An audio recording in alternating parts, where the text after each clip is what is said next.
Aboard!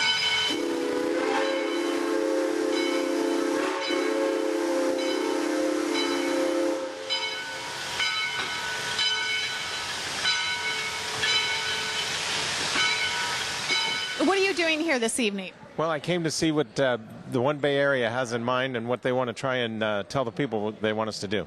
Where'd you come from? El Granada, California. And how far was the commute? About 30 miles. So, do you know anything about this plan?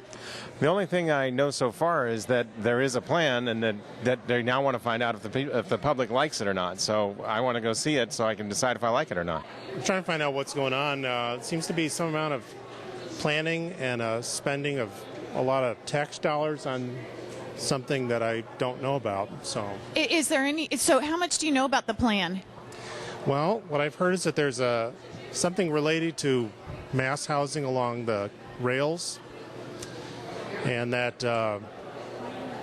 it just the motivations seem concern me. So I want to see what they're trying to do, what the money part of it is, what's the something to do with the zoning restrictions would be lifted from people who would comply with certain philosophies. So I don't know, something about it didn't smell right, so I'm here. So, is there any part of the plan that you do like that you know of? You know, I think walkability is great.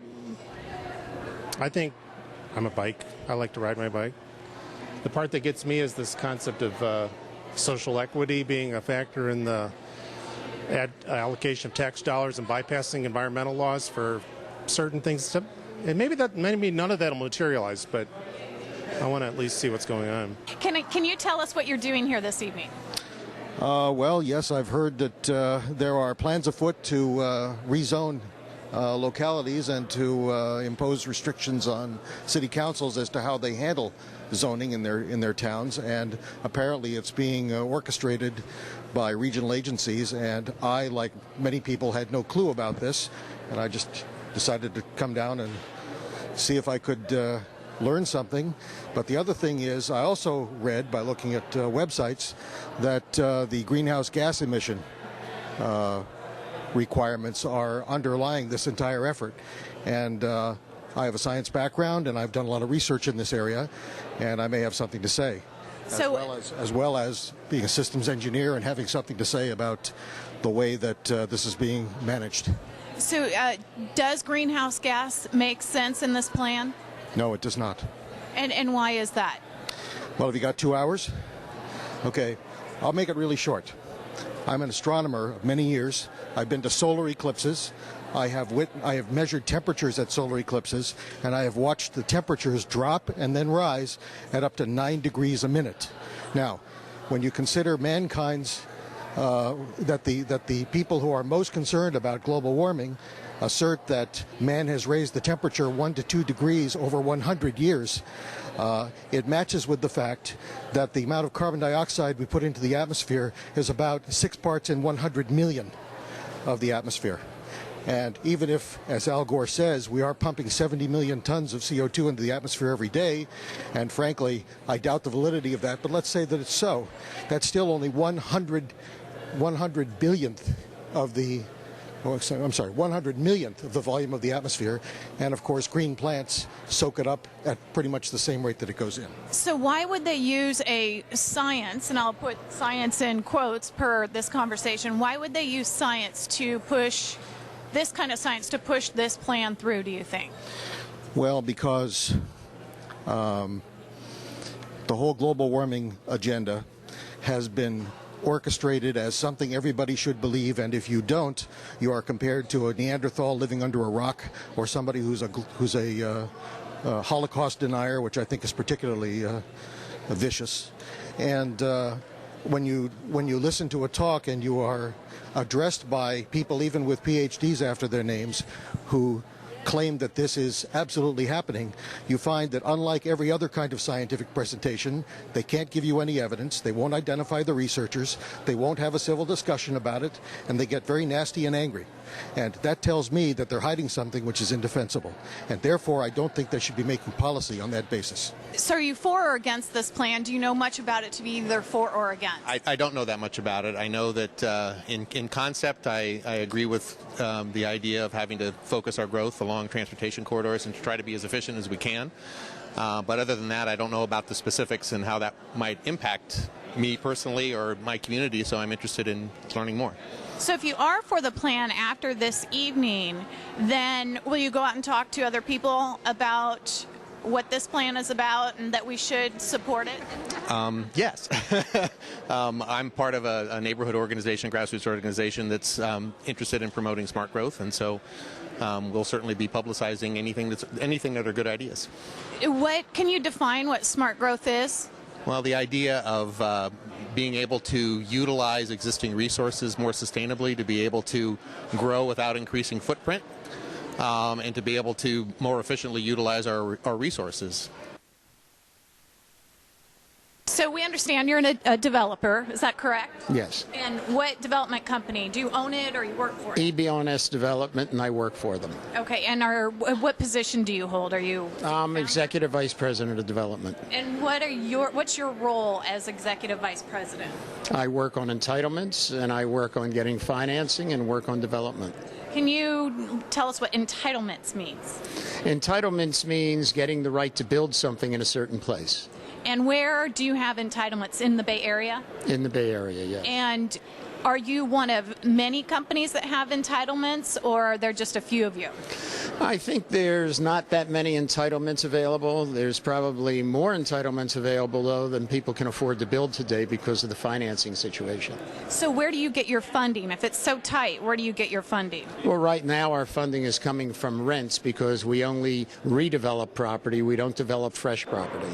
So these rental properties, are they public, private? They're commercial properties. Commercial, so anybody could own them, or is it government owned? No, there's no government money or government ownership involved in what we do.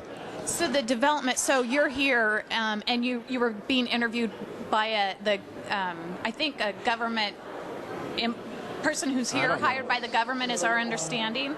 So what kind of questions what was his interest in what you're up to? Well, he wasn't asking me what I was doing. I was talking about a project that was done in the 60s in Arlington, Virginia, where the community put up money to develop probably the best transit-oriented development system probably in the world, where the community got together and after going through a lot of public consternation, came together and put up a bond to put transit down the center of the community, where they now have 47% of the people use transit to go to work. About 8% of the people walk to work. It's a very well-taxed community. It's a very healthy community. Where was this again? This is Arlington, Virginia, and they have an hour video online. And that's what I was talking about because I'm on the, I'm with the ULI also. And I'm on the Responsible Property Investment Forum of the ULI. And we only do things that we think enhance the environment. So are you guys a LEED certified? Yes, our project is LEED Gold, and it might end up being LEED Platinum for a neighborhood ND project. So do you know how the United Nations is involved with LEED? Yes, I know that LEED is involved and other people are involved with the United Nations. Does that concern you at all? Well, you have to tell me if there's something I don't know about with the United Nations. Well, you know of ICLEI. You know of ICLEI. No. Well, most of these cities around here are ICLEI, and the first word in ICLEI is international. And it's all about local environmental initiatives that are forced on us by the United Nations, and LEED is part of that group. Well, I didn't know anything was being forced on us. Yeah, and isn't I that go to all the concerning? public meetings. Yeah, but they don't tell you that. Well, then send me something on it, and I'll be glad to look at it. I'd be happy to send you something Okay. on it, because it's developers who are pushing things through that get, if you're LEED, you're going to get more jobs than somebody like my dad who would be a developer, based on your affiliation within. Well, the community wanted me to do LEED, but it's our property. And the community put a lot of pressure on us to do below market rate housing, to do good things for the community, to put in parks, which we always do a lot of. So as a developer, are you a pretty big developer here in the Bay Area? No, this is our only project in the Bay Area. Could you do us citizens a favor? What's that? Will you please look into the LEED and ICLEI and what it is that your company is? I'll tell you what, I will call the guys that work at LEED, who I know, and the attorneys that work at LEED, and I'll look into it. And I'll give you my card, Perfect. and you'll send me the information. I will absolutely send you the information. If there's something hidden, I certainly want to know about it. Because there's nothing I know about. I just know that the way we've designed our project is good environmentally, good for the community, creates good jobs, and takes out ugly real estate and puts in great real estate. Affordable real estate? We have 15% affordable real estate. Yes, and it's all apartments and all rentals. So it'll be more affordable than a lot of the other real estate. Great. Thank you so much, sir. Okay. I think that having a planning process is really great because people get to understand and hear what MTC and ABAG are doing to help plan for the future of the region. And as a member of the public and as people who are interested in these issues, I think we all want to hear more about how to plan for the future and what input we can provide to make it happen. What in particular are you against as far as this plan? The stack and pack housing and taking away my private property rights. And how do you know that part of their plan is stack and pack housing? Well, it tells you right there in this questionnaire right here, ask you. On onebayarea.org, on their website, they have a 6-minute video. And in that video, the mayor of San Jose specifically states that he wants to rezone housing and get people out of their homes and into what we refer to slang as stack and pack, 5-6-story buildings with merchants below on El Camino, if you will, which is going to be renamed to the Grand Boulevard, and I'm assuming that they want to put light rail up and down that. And the main reason I'm here is because of they use a technique called exclusionary zoning, where they zone people up in the hills, and you can no longer afford to add a bedroom or develop your lot or anything like that, and then it forces people down into the quote stack and pack housing along the quote transit routes and everything else, and part of that goal through ABAG and CARB and the Bay Area Air Quality Management District is to if we get you in this stack and pack, you don't need a car anymore. And they actually ask you, I can't point it out right at the moment, but they ask you in here if you're willing to change your lifestyle. And quite frankly, I'm not willing to change my lifestyle. They've already forced me to not have a wood-burning fireplace, and they've already said that of the $200 billion, not million, billion dollars that the feds are going to give to this municipal transit or metropolitan transportation commission, $200 billion, and none of it is supposed to go to roads or streets or potholes or any of that stuff. And that's what I pay my taxes for, is to fix the roads and stuff. So the average person that may have just heard what you said may be going, this is crazy. So what evidence do you have that what they're trying to implement is actually true? Well, I've been to their website, onebayarea. Org. And is that a government website? I'm not sure, but it's an org, so it probably is a government website.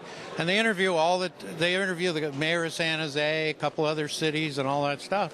And they say they're going to do it. And then we have the Assembly Bill 375, which makes it law, which I felt I never had a chance to vote on. And then, of course, the other AB 32, which brings in all the other stuff. So I would urge people to just go to their website and read about what's going to happen. Well, what I wanted to add is that I am a career systems engineer, and this looks to me like the constant problem, the constant misjudgment that is often made in bureaucratic circles, and that is trying to develop a comprehensive solution for an open system. A closed system is something that's entirely self-contained, something akin to the International Space Station, or perhaps a ship, something like that. And those lend themselves to comprehensive solutions where you address all aspects of it and redesign all aspects of it at the same time.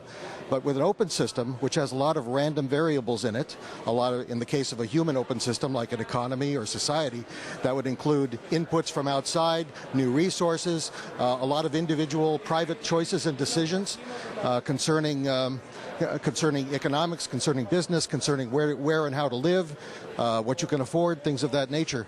And when people try to create a one-size-fits-all comprehensive system for a comprehensive solution for a human-oriented open system, you end up with, well, let's say it, with communism or with some sort of fascist dictatorship where there's still private ownership, but everything in its entirety is part and parcel controlled by government. And this is the starting point where it begins. And I would like to do what I can to nip it in the bud. There's only one more meat left on the table. All vegetarian. But mostly vegetarian and turkey. Well, I don't think we've seen enough of the plan to be for or against it. I'm here with the San Mateo County Union Community Alliance, so we're interested in the aspects of the plan that will provide good housing and transportation for the workforce. Are you from this? Did you have to commute here, or are you fairly close by? We're here in San Mateo County, Foster City. Yeah. Okay, and what was it about this meeting that had you be here? This is a chance for community input into a planning process, so we want to have our voices heard. And where particularly in the plan do you want to have your voice heard? Particularly around the creation of good affordable worker housing and good transportation options that will help people get to jobs. So what does that look like in your mind? Well, I think there has to be a range of transportation options that include both public transportation and good commuting options that are affordable for people. I think the housing options have to be situated in places where people can live and live close to the jobs that exist. So is that a blanket rule, or should people have a choice to live far away from their job, or should we try and encourage people to live closer to their work? Well, I think we need to give them affordable housing options so that they have that option. At this point, the price of housing here in San Mateo County is so high that most workers can't afford to live here. So if it's affordable housing, who makes up the difference in the cost of the house? Well, developers have options about how it is they fund these projects. I mean, and that's really the question is, does the planning process encourage housing developers who will be able to provide affordable housing options? If everything is market rate, then there's no way that workers can live here, and that really hurts the economy in San Mateo County. That's what we're hoping the planning process will address, that we could have transit-oriented development that would really focus people in close to transportation options and give them affordable options. Would the average person know about this meeting, or do we have to do research? Do we have to know about it and then do some research? I think people who are active in the community, there are networks, and I've gotten it on email, I think, from 4 or 5 different community organizations. I'm also following it myself because I am active in this community, so I think that people who are engaged, it isn't too hard to find. Okay, not a lot of people follow MTC, so what is it about MTC that you follow? Well, first of all, they control the money flow. So it's always interesting to see which way the money is flowing. I am a transportation junkie planner, and you call a meeting on transportation, and I'll show up. You know, so it's a weakness I have, but I like to go to transportation meetings and housing meetings, which might give you an indication that I like to see things get built. You like to see things get built, is what you said. So is MTC, is it a government agency? What do you know about MTC? Oh, I know MTC quite well. They are composed of the Metropolitan Transportation Commission, which I'm sure you know, and it's composed of county and municipal representatives who sit around a big table in Oakland, but now they're going to move to San Francisco and make these big decisions about money. And I'm very interested in a particular commute railroad known as the Dumbarton Railroad, and my last engagement with MTC was rather disappointing because they transferred $90 million from that account to build that railroad and used it to dig a hole under Lake Elizabeth in Fremont. And what'd they do with the hole? What's under the hole? What's in the hole? Well, right now, nothing. But they propose to put BART tracks in the hole. So anyway, I have learned that I really got to watch carefully what these agencies are doing. So that's why I'm here. I'm a resident of the city of San Mateo, and I'm also a member of the San Mateo County Bicycle and Pedestrian Advisory Committee, so I'm very interested in increasing investment in bike and pedestrian facilities, and also providing transit-oriented development. So those are my main interests in being here, and I'm certainly interested in supporting the process. So your interest is in the transportation and the biking and the walking, and so do you think the Bay Area has a problem currently with our foot transportation and our car transportation? I think there need to be a lot of safety improvements, both for bikes and walking. For example, in San Mateo, it's difficult to cross the freeways. The 101, there are limited opportunities to cross even the Caltrain tracks, and freeway interchanges are they're difficult for bicyclists to cross safely, and not comfortable to walk across either. Great. Years from now, both ABAG and MTC have been working very closely with all the cities in the region, including San Mateo County, to shape a vision for our county and for the entire region. And it's important to note that nothing in this process will usurp local land use decisions. We are developing this plan in response to state and federal laws, but beyond the statutory requirements, we have an opportunity to direct future investments in a way that encourages the type of growth that can help our region bolster our environment, our economy, and promote social equity. And to do this, we need to have an open, inclusive discussion. Your presence here tonight will help us craft a better plan, so we all thank you for coming out.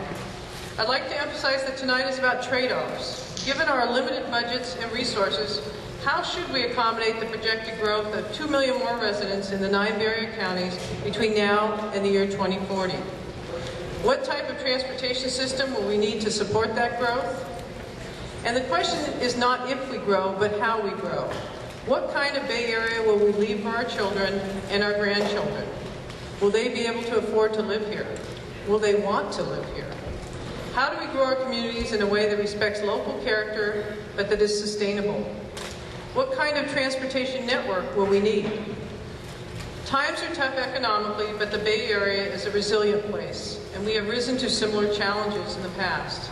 If we can develop a common vision for future growth, we can all pull together to build a better region for the next generation. Tonight, we'll have that chance to provide direct input to the agencies responsible for developing a long-range housing and transportation blueprint for our region. These agencies, ABAG and MTC, will adopt this long-range plan known as Plan Bay Area by the spring of 2013. So you're really actually getting an early opportunity to help shape that blueprint. Tonight, I'd like to encourage you to engage. We need you to participate, to help us innovate, and to answer some fundamental questions about what our region should look like in 25 years. I'd now like to also introduce a couple elected officials that are here with us this evening. Alicia Aguirre, the mayor of Redwood City, is here, Thank you, Alicia, for being here. Matt Grocott, the Vice Mayor of so much, Supervisor, for being here and for kicking us off tonight. I'm Lou Hexter. I'm with MIG, and we are a planning firm based in Berkeley. And my role tonight is to serve as moderator to help us have an orderly meeting and get through our agenda for tonight. And I wanted to work with you to that end of helping engage you tonight. We're really glad you're here. It looks like we were able to accommodate everybody that wanted to be here tonight. There's been a lot of interest in this Plan Bay area over the last year and a half, and it's in evidence here tonight by your attendance.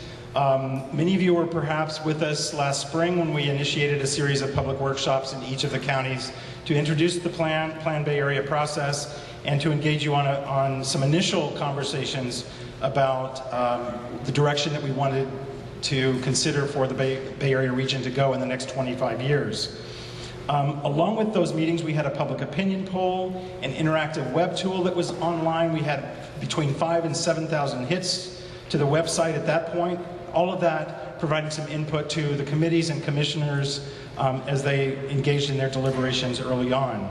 Clearly, what we're looking to do as a community, as a community of communities, is to discuss the desired direction for our region to accommodate growth, make strategic investments in our transportation system, and reduce greenhouse gas emissions from cars and light trucks as we're required to do by state law.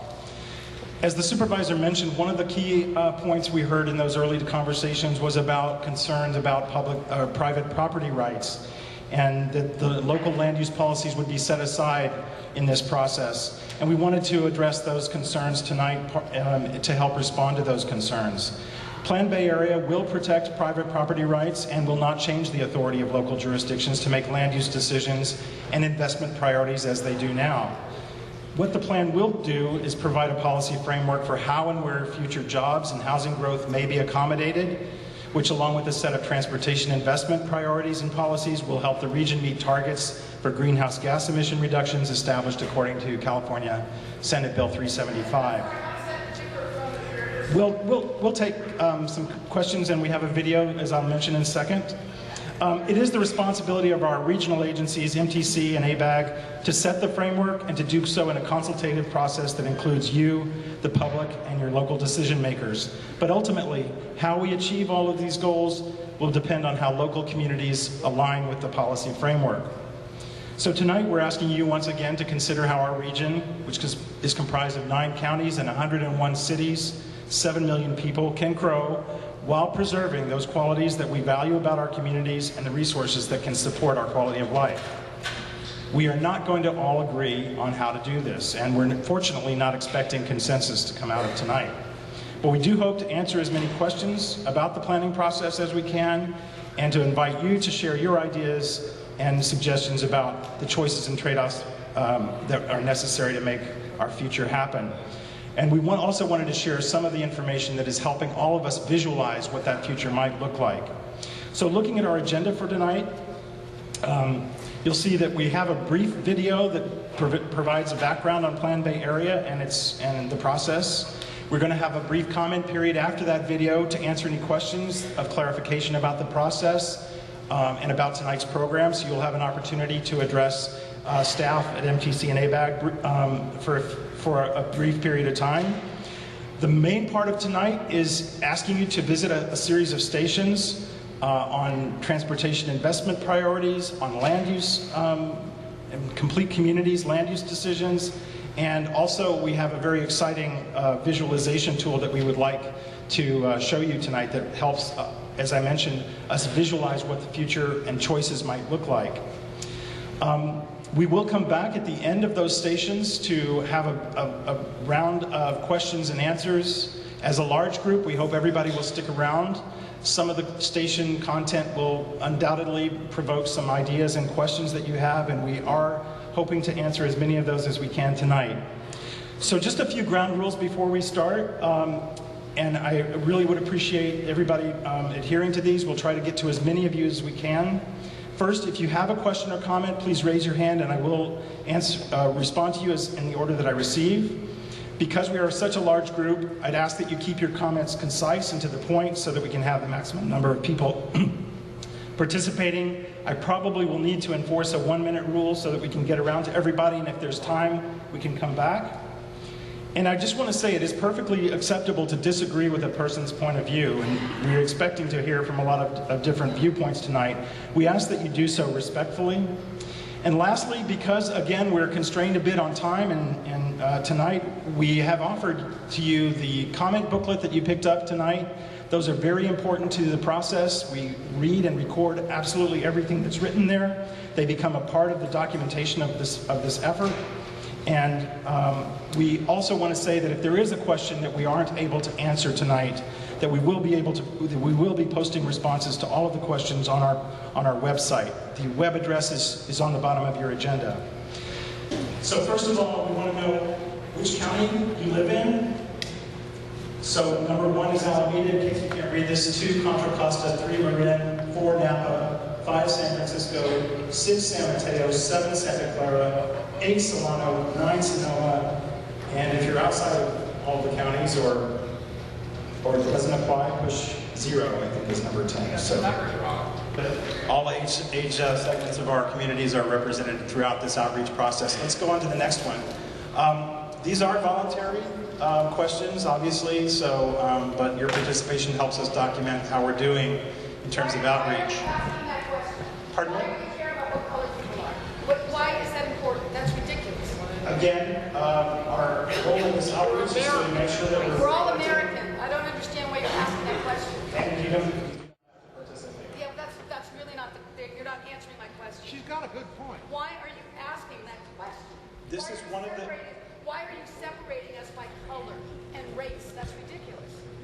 I think, as you know, I think, as you know, that's a ridiculous thing to do. What does that have to do with how we're planning our community? I'm answering your question, and if you don't agree with my answer, I can't tell you other than we're being asked to report the information of people who participate in our sessions. It is part of state and federal requirements when we do outreach, especially for the SB 375. There are some statutory requirements for doing public outreach in relation to this. No, ma'am. That I don't think that was your question. I think your question was, why are we asking this information? And it's because we're being asked to collect this information. That's all. It's just part of it. To make sure that we are reaching out to a representative cross-section of the people who live in the Bay Area. Very odd. Again, your participation is completely voluntary. We can't make you answer this question.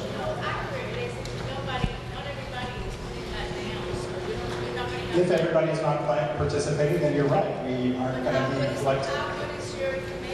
All we're required to do is ask the questions. All of the materials that you'll be seeing tonight at the stations as well will be up on the website in the next week or so. I think our commitment is to get all of these materials available to you. The month of January is our period for public outreach at this segment of the process. So please visit the website often and sign up for the feed, because that will send you an email whenever the site is updated. So let's run the video and see after that if you have some remaining questions. The San Francisco Bay Area is renowned for its scenic beauty, mild climate, diverse population, and economic innovation. Our population is expected to grow from about 7 million people today to 9 million people by 2040. So like many other large urban centers, the Bay Area must face the challenges of serving this future growth. How can we accommodate where people want to live and work? What kind of transportation system do we need? How do we plan for this growth while conserving open space and agricultural lands?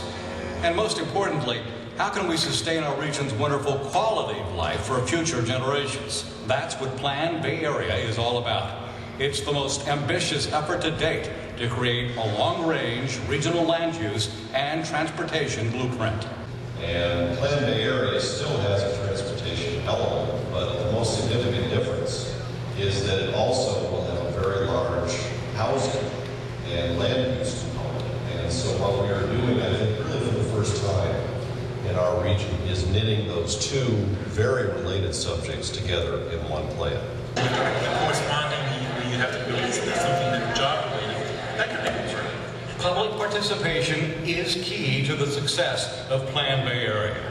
The public's role here as a partner is that really for this project and this program and this strategy to ultimately work, we need everybody involved. The meeting, which will be an open forum again, based on what you've heard, are there still some questions you have or comments you'd like?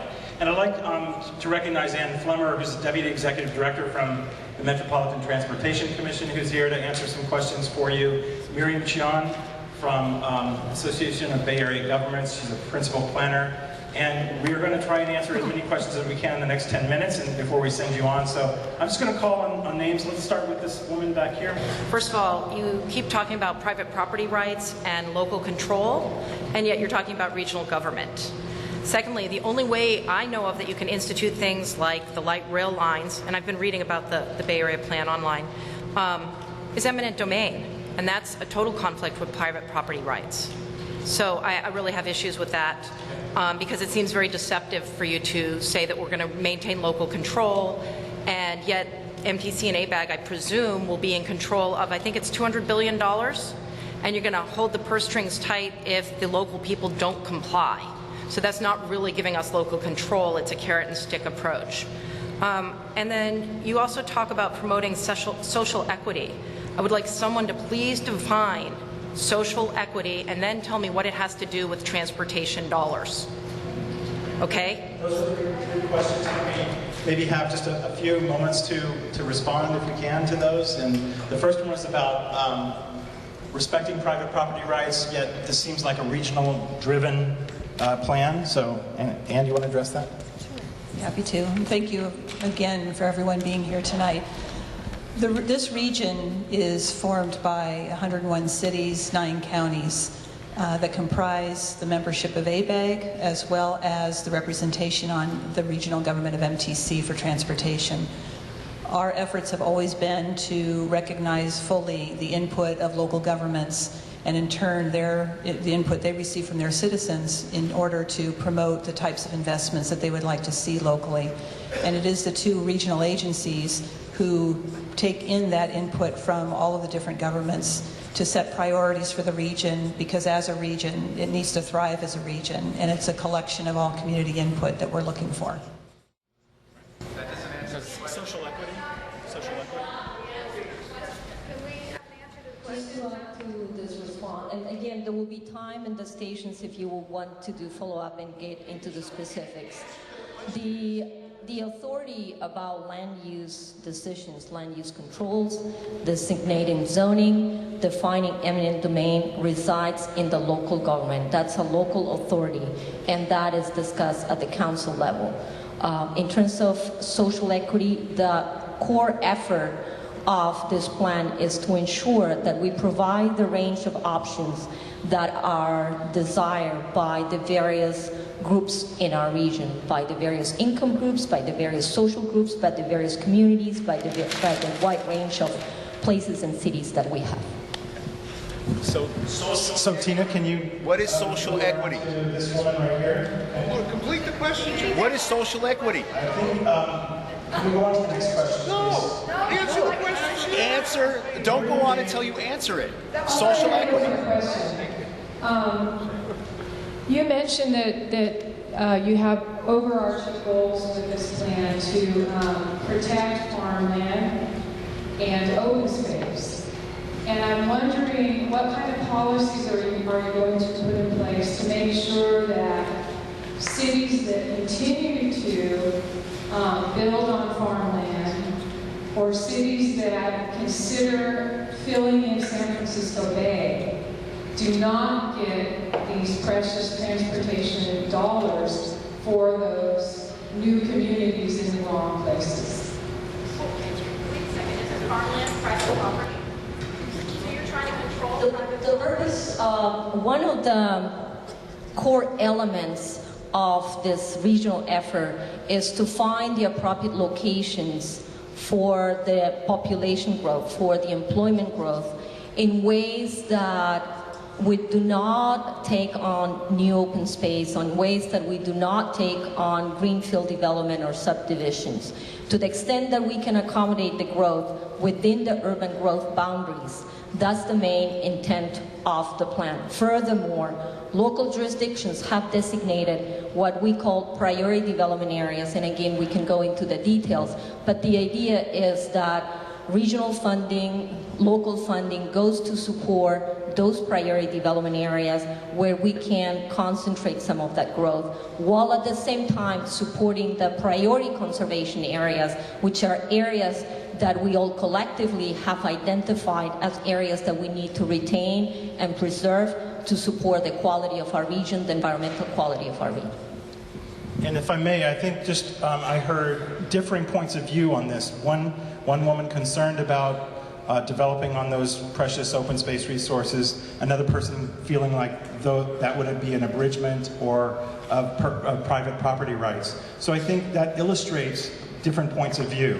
And Station B, where Miriam will be about this land use conversation, so we'll have some more opportunity for that. So Tina, do you have? Number one, you did not define social inequity. I've got it on here, and it seems to be a problem with this organization. Do it. Don't skirt the issue, social equity.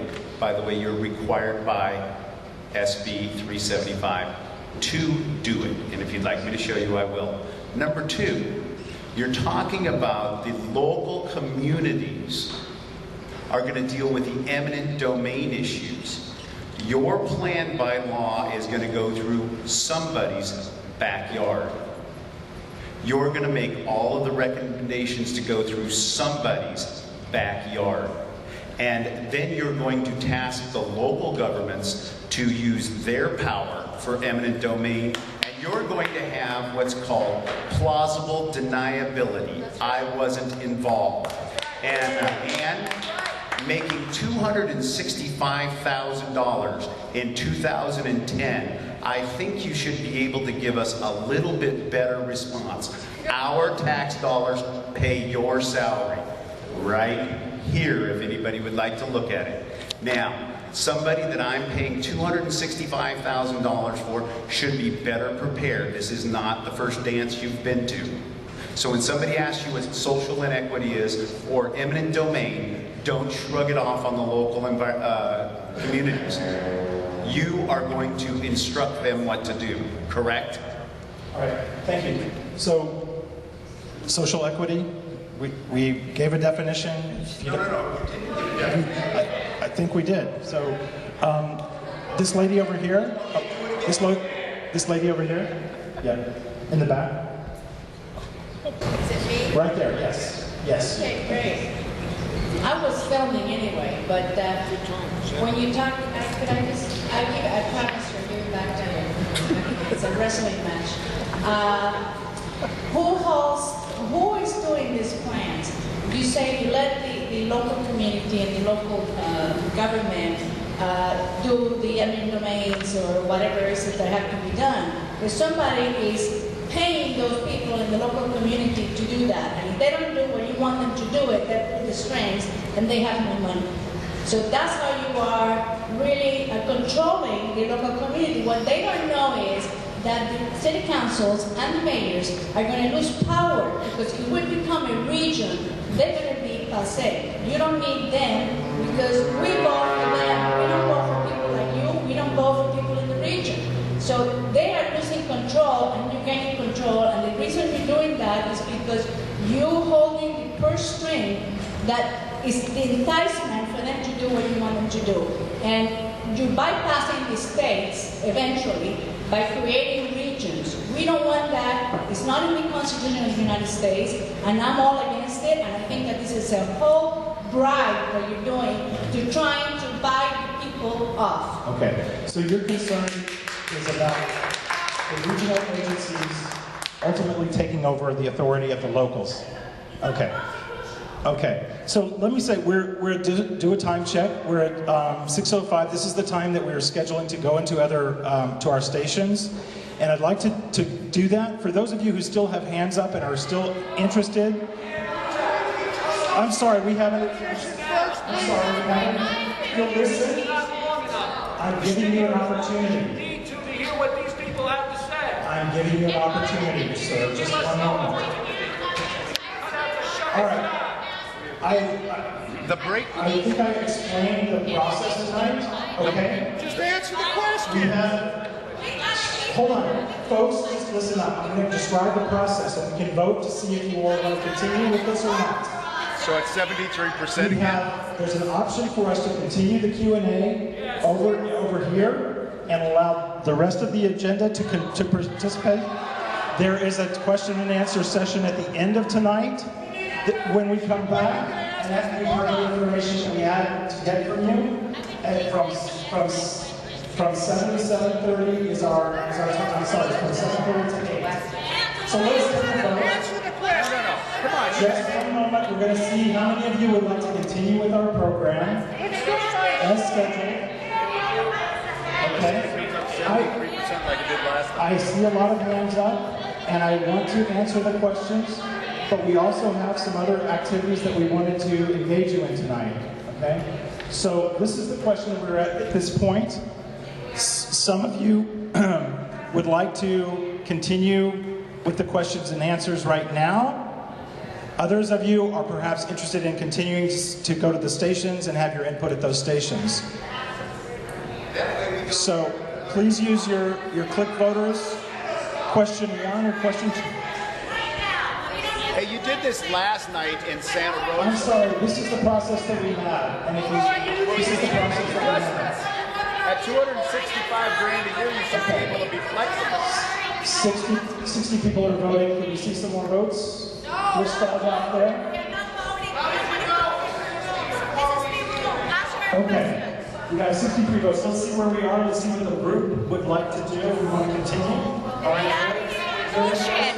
That's bullshit. Those of you who would like to continue with the station. I want to continue right here with you here and everybody here. Answer our questions. I'm sorry. I am sorry for you. Who wants to stay here and have you answer our questions? Yeah! Come on! We're not going to be able to do this by feel. You're not being legit anymore. All right. So here's what we're going to do. We're going to allow those of you who want to stay here, Ann and Miriam are going to stay and answer questions right here in this room. We also have Station A and Station B for those of you who are interested in our transportation. Bring it here. Bring transportation here. We are not set up to do all of the presentations in here. Why not? The questions and answer period is not finished. That's divide and conquer. Those of you who are wanting to... Question and answer period is not finished. I want everybody here to hear the answers to these questions. They deserve to hear it. So we're going to keep... Those of you who want to stay in this room can go in this room. Those of you who would like to go to the transportation station is in transportation A. You all who want to have your questions answered, I'm opening this forum for you right now. Those of you who want to go to Station A, which is transportation, it's out this door and to your left. And your questions are in Station B.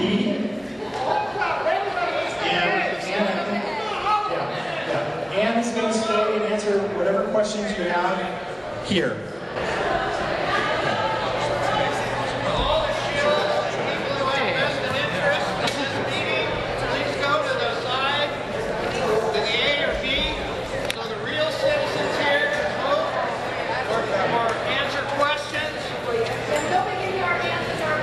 Tina. Daddy number 1. We're not. We're trying to. I think Blue is gonna tell me where to go. But pretty good. Yeah. It's been a while.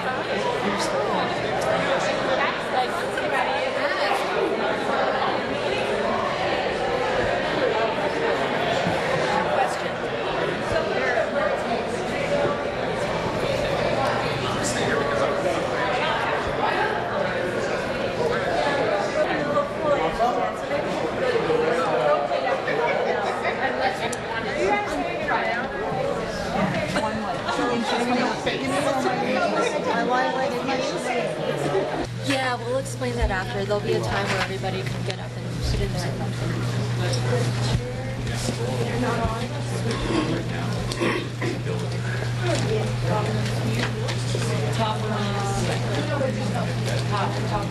First of all, I want to thank you all for coming out tonight. We appreciate your time. We appreciate you all making time to be here. It's an important opportunity for us to share our opinions. As we just saw, there are a lot of different opinions, and we want to hear from everyone. Thank you so much for making the time. You only heard from very few people. We ask for you to please. I have good manners, sir. Okay, thank you. So my name is Jamila Jordan, and I work for a firm called MIG. And tonight we're acting as third-party objective facilitators for the evening. I don't work for MTC, and I don't work for ABAG. Okay. I'm going to be walking you through this station, which is Station A, called Transportation Trade-Offs, okay? What is MIG? We have questions to ask. Let her talk, goddammit. We're going to start this station. Leave if you don't want to listen. Yeah. Okay, Be we're going to quiet. start Be civil. this station. We'll listen to you. But if you disrupt things, we just can't get anything done. We're going to start the station with a short video, which is a primer on transportation and funding for transportation projects in the future. And it's not enough to meet all our needs. In thinking about how to invest that money, there are some things we ought to consider. In past plans, 80% of our budget was directed to keep our local roads and transit systems in a state of good repair. Fix It First has been a long-standing policy to maintain the system we have in place before expanding it. The costs of replacing our buses, rail cars, tracks and ferries, and of providing existing levels of transit service continue to grow. Given this, how can we pay for this maintenance and also add new transit service? Modernizing our existing freeways and local arterial streets is cost-effective. Traffic signal coordination, measures to improve transit speed and reliability, and freeway ramp metering also make better use of the system we already have, can improve our health and help reduce overall driving in the region. Policies such as parking fees or individual actions, such as driving at reduced speeds, can also contribute to reducing greenhouse gas emissions. This is your chance to tell decision makers how you would invest limited funds. Is it more important to maintain and operate the transportation assets we already have, or to expand our system for the future? How important is it to improve traffic flow versus provide more frequent local bus service?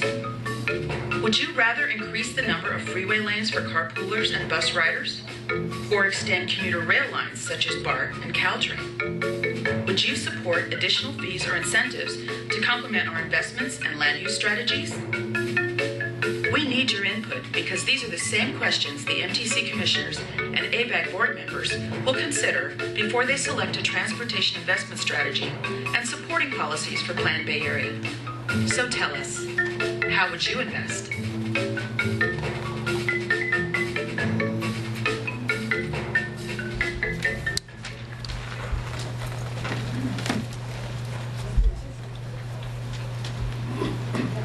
Okay, so thank you for watching that video about transportation trade-offs and some of the tough choices that we have to make.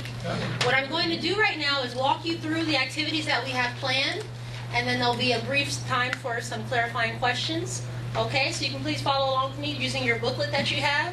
So as usual, there's never enough money to fund all the transportation projects that we need in our network.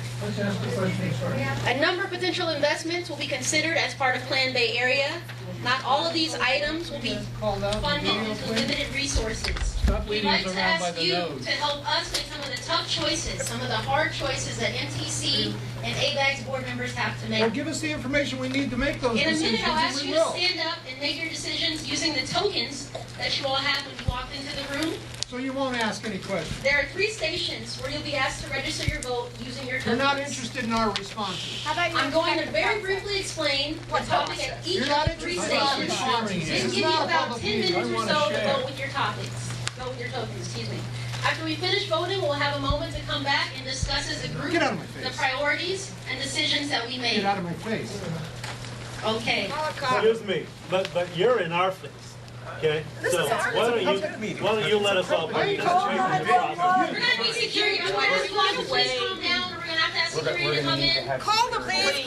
Please ask security to come in. Please do ask them to come in. I ask you to ask him to come in. He's starting this. So don't listen, Robert. Please, you said you'd ask security to come in. Would you please do that? Would you please ask security? There they are. There he is, right here. Please come in. We're not building this, we're walking through the activity first. Okay? Yeah, thank you very much. There are many people here who would like to continue with this process. If you do not want to be a part of this, then please step outside. Thank you very much. I'm going to continue, okay? At the first station, which is the green station here, there are 9 jars that represent some of the investment categories to consider for funding. The 10th jar is labeled Other, which is an opportunity for you to write in your strategy, your suggestion on what potential investment we should consider. Stop beating us around by the nose. We need to know Please some vote with information. green tokens by placing them in the jars that represent the investment strategy that you agree with, okay? The strategy that you consider most appropriate. So you'll vote with your green tokens in the section with the green placards, okay? You can place your tokens in any of the jars you like. For example, if you feel strongly about one particular investment, you can use all 5 of your green tokens and place it in that one particular jar. Or you have the option of spreading your tokens around based on the various categories that you feel strongly about. We need more information. Okay, the next activity. This is a second activity here. There are also 9 jars. These jars represent strategies to reduce greenhouse gas emissions. How do we reduce auto emissions? You would once again vote with your orange tokens and place them on the placards there with the orange jars.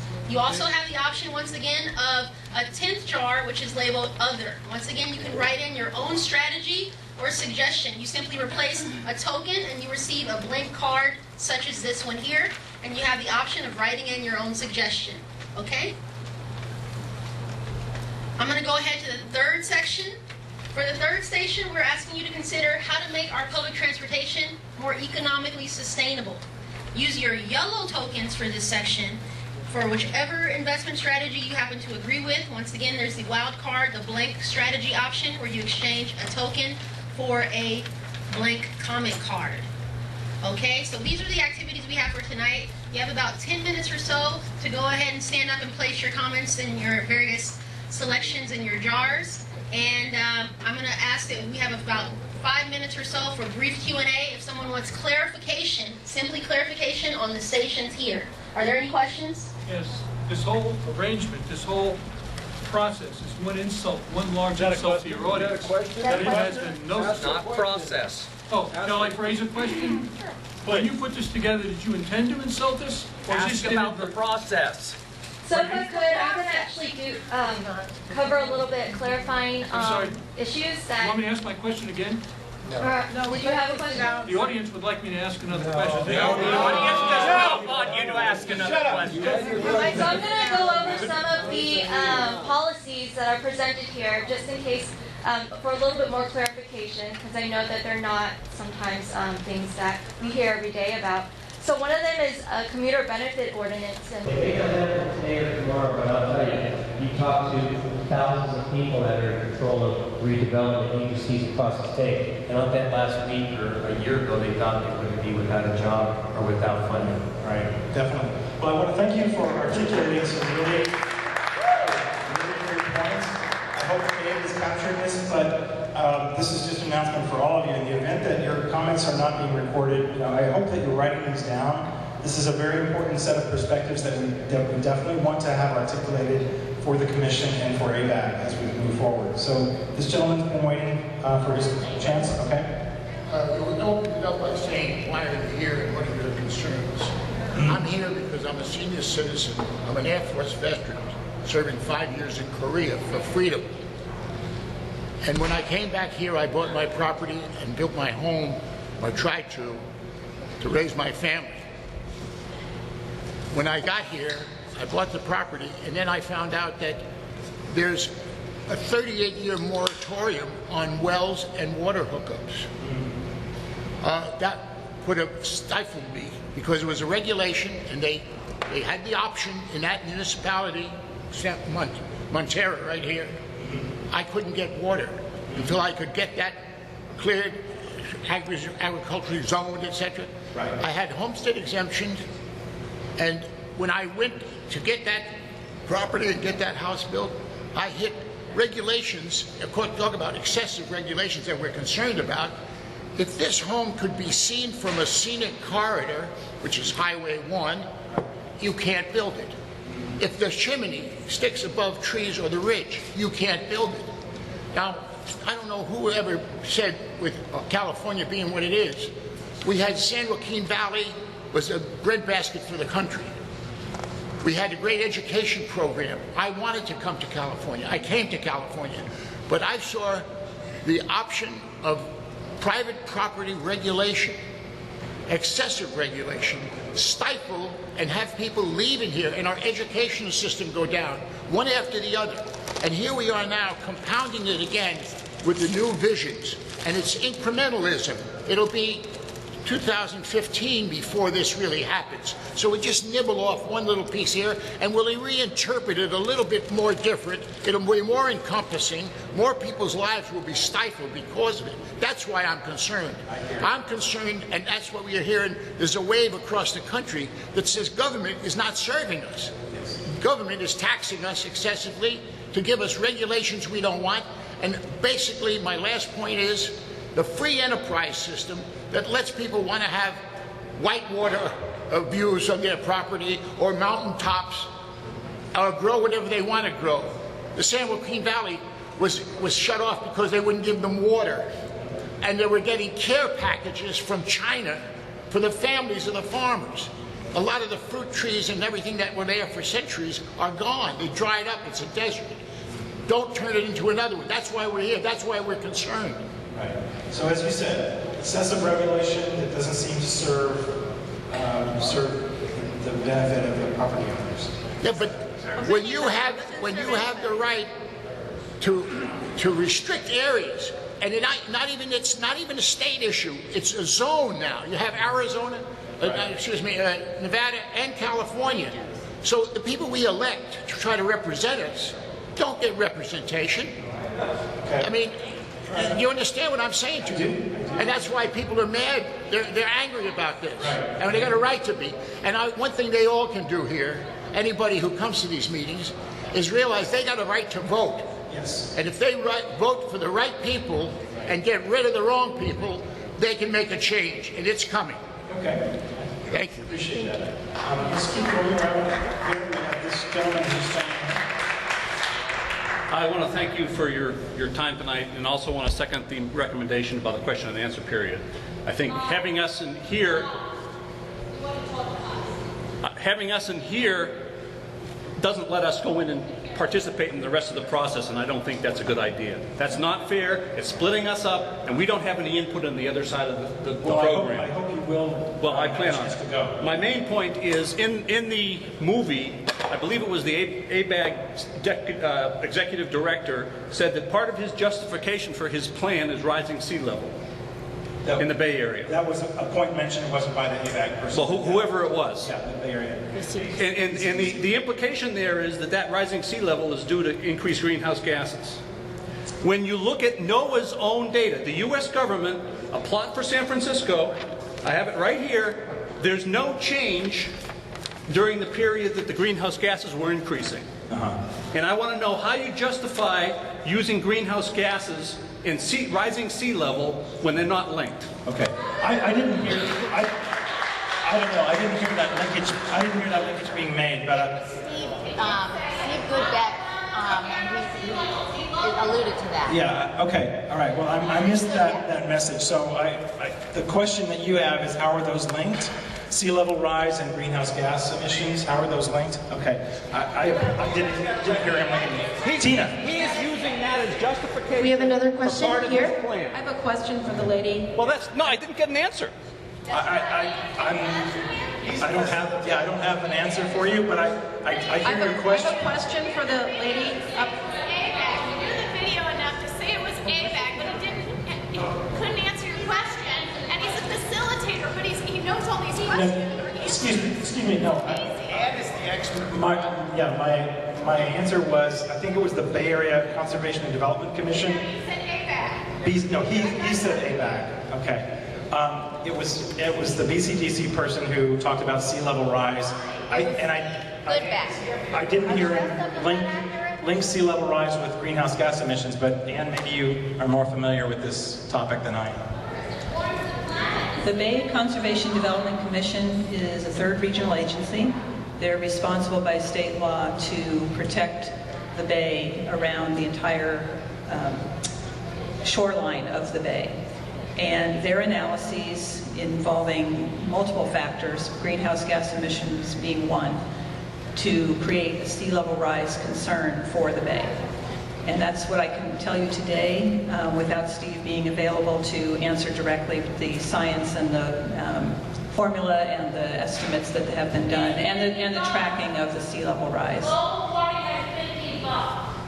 When you look at the plot of sea level, there's no change during the period of increased greenhouse gases. Okay, so you're challenging that science, and I think we have that recorded. And we have a question for you. Tell tiny stuff, not tiny. It's a joke. Basing your projections on 2 million more people moving into the Bay Area. But between 1990 and 2007, 25% of the manufacturing jobs have left the state of California. So if anything, we might have 2 million less people. So how can you accurately predict anything? You're going to make major investments. I have young children. You're going to put a burden financially on their backs, as well as the rest of us, for something that you can't even be sure of. I mean, if we could have been sure of it, I wouldn't have bought a house in 2005. You understand? So how can you be sure we're going to have 2 million more people? And secondly, shouldn't the market solve the problems?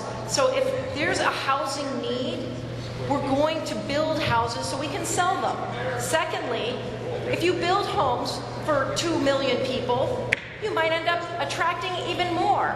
So I think it's best to let the market handle it. The market's going to fluctuate up and down. For you to build buildings that stay empty, that are a waste of our tax dollars, it's going to turn them into slums.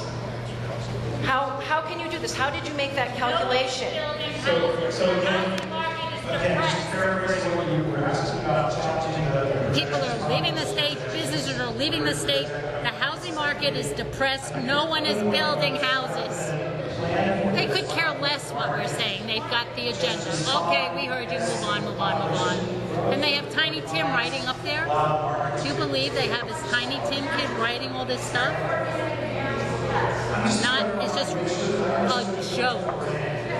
It's an absolute joke. I've seen it with my own eyes. End up with housing bubbles and bank bubbles, and we all suffer. Okay, all right, so there's a flood in California for housing. I think the first question, which is the basis for the estimate, I tried to answer before, but the point is that in-migration for jobs is only a portion of the estimate. There are the demographic changes for births, deaths, as well as immigration. Okay, so there is a combination of, they are based on analyses of the demographics of the Bay Area. And if you want, I can certainly provide for you more of the specifics about how that is done. I don't have it all right here handy to tell you, but we will provide it on the website. Okay. What I tried to explain earlier as well is that ABAG is in the process of finalizing their projections. So your input, your question about are we accurately doing it or not, and what kind of comments you have about whether that is being done right, now is the right time to bring that up, and we'll break that to ABAG. And then you asked about market forces. The whole economic development strategy for the region is also of an issue for regional planning, as well as the individual business communities that we're reaching out to talk to about what the expectations are for population and job growth. So they are another input to the process. okay, all right. So For the change in direction. What's the policy for change in direction?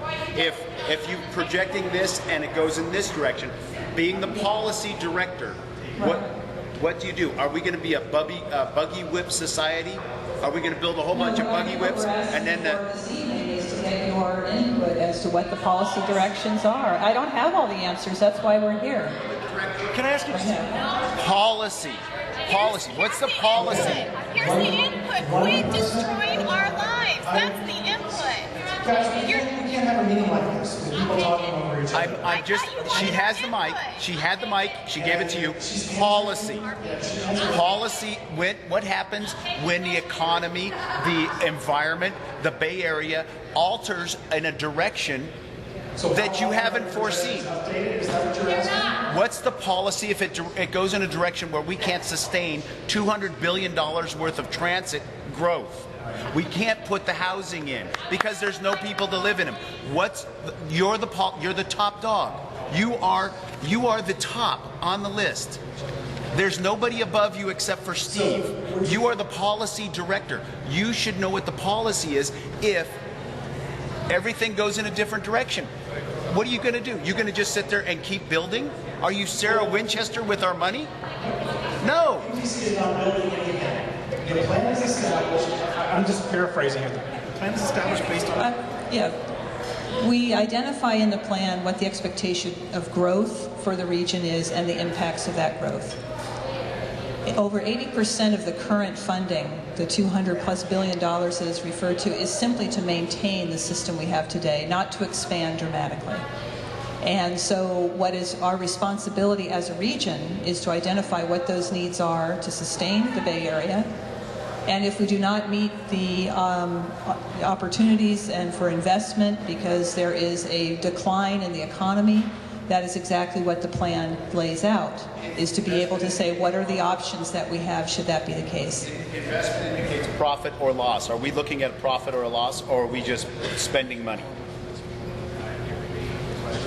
Okay, we have a question here.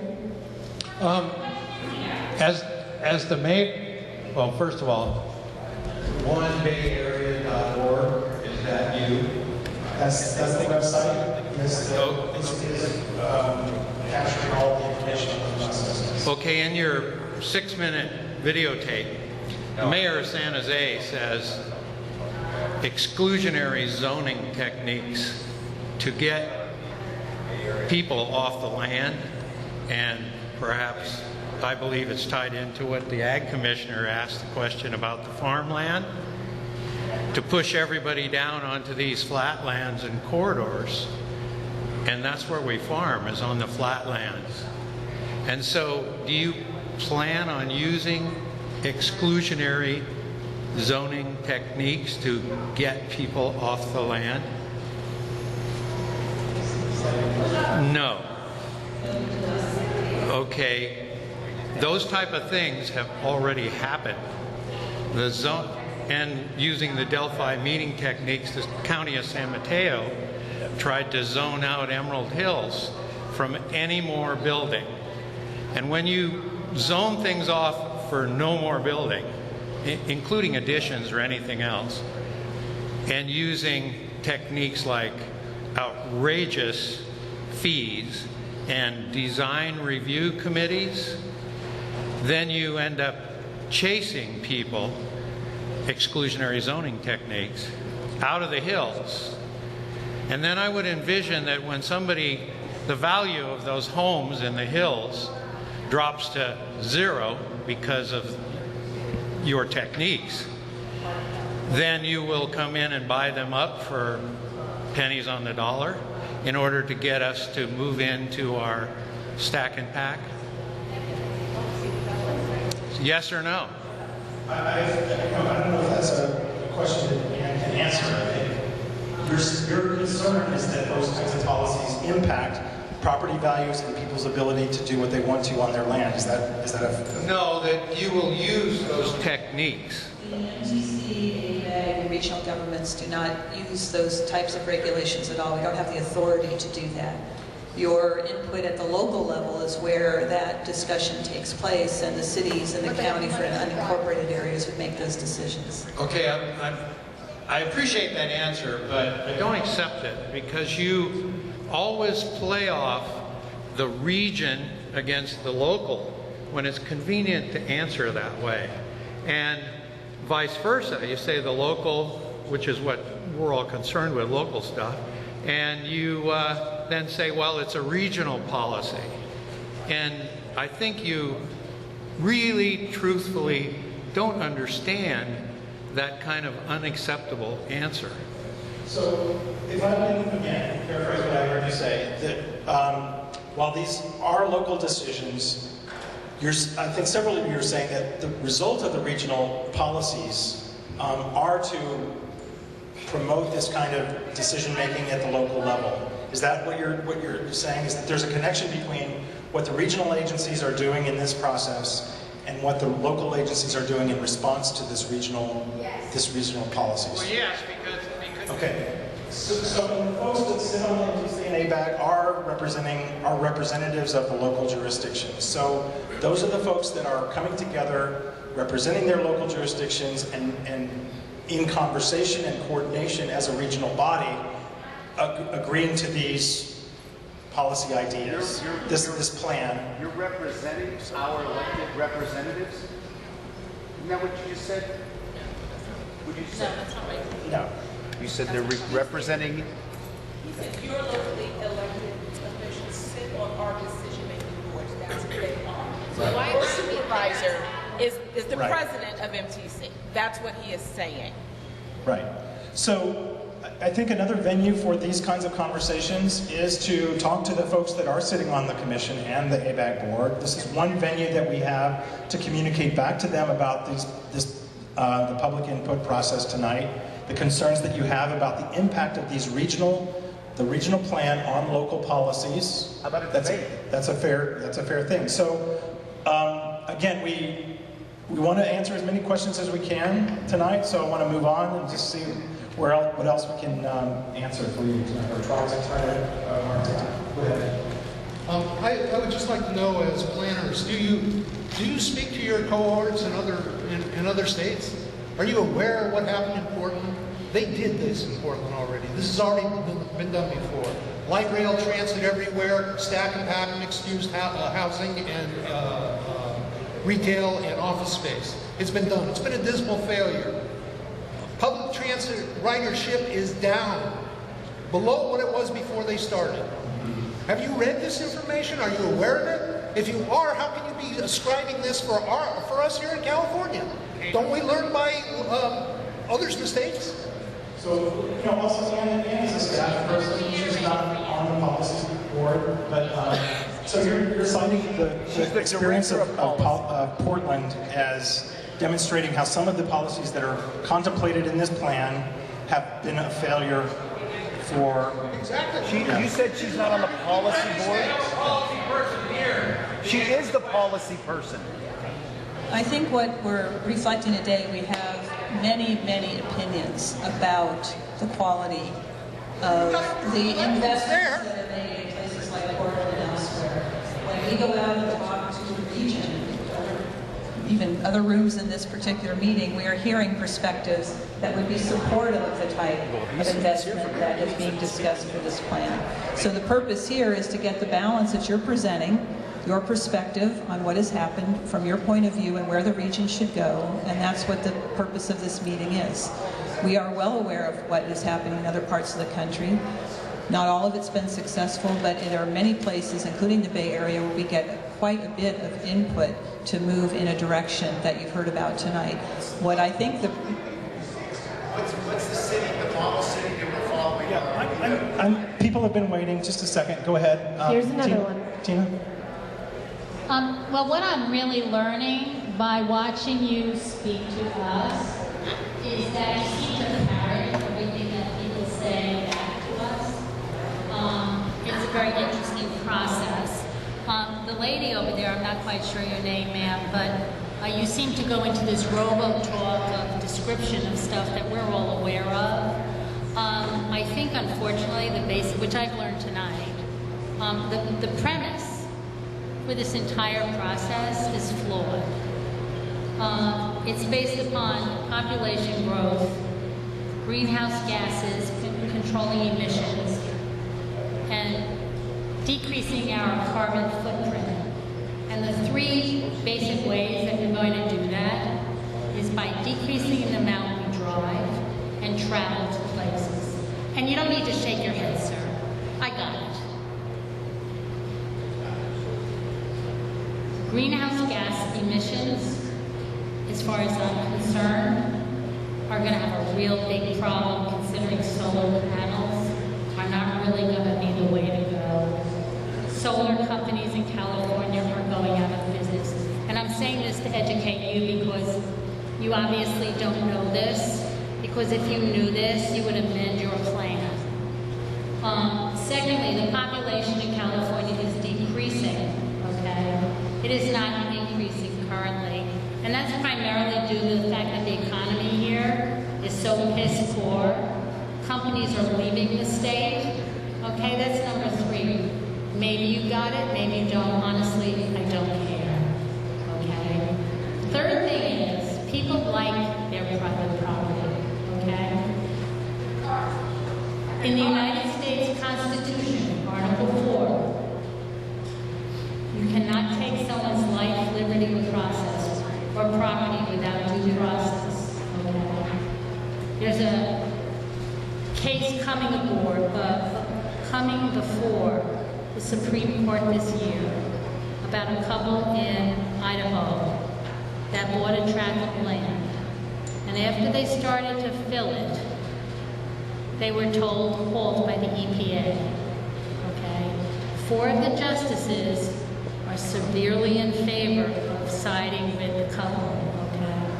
We've got some big issues in this country, and the lack of employment, the decrease in population, the decrease in jobs, the failure of the alternative energy in this country. I know Barack Obama took care of the sea level rising. He said he was going to do that when he got elected.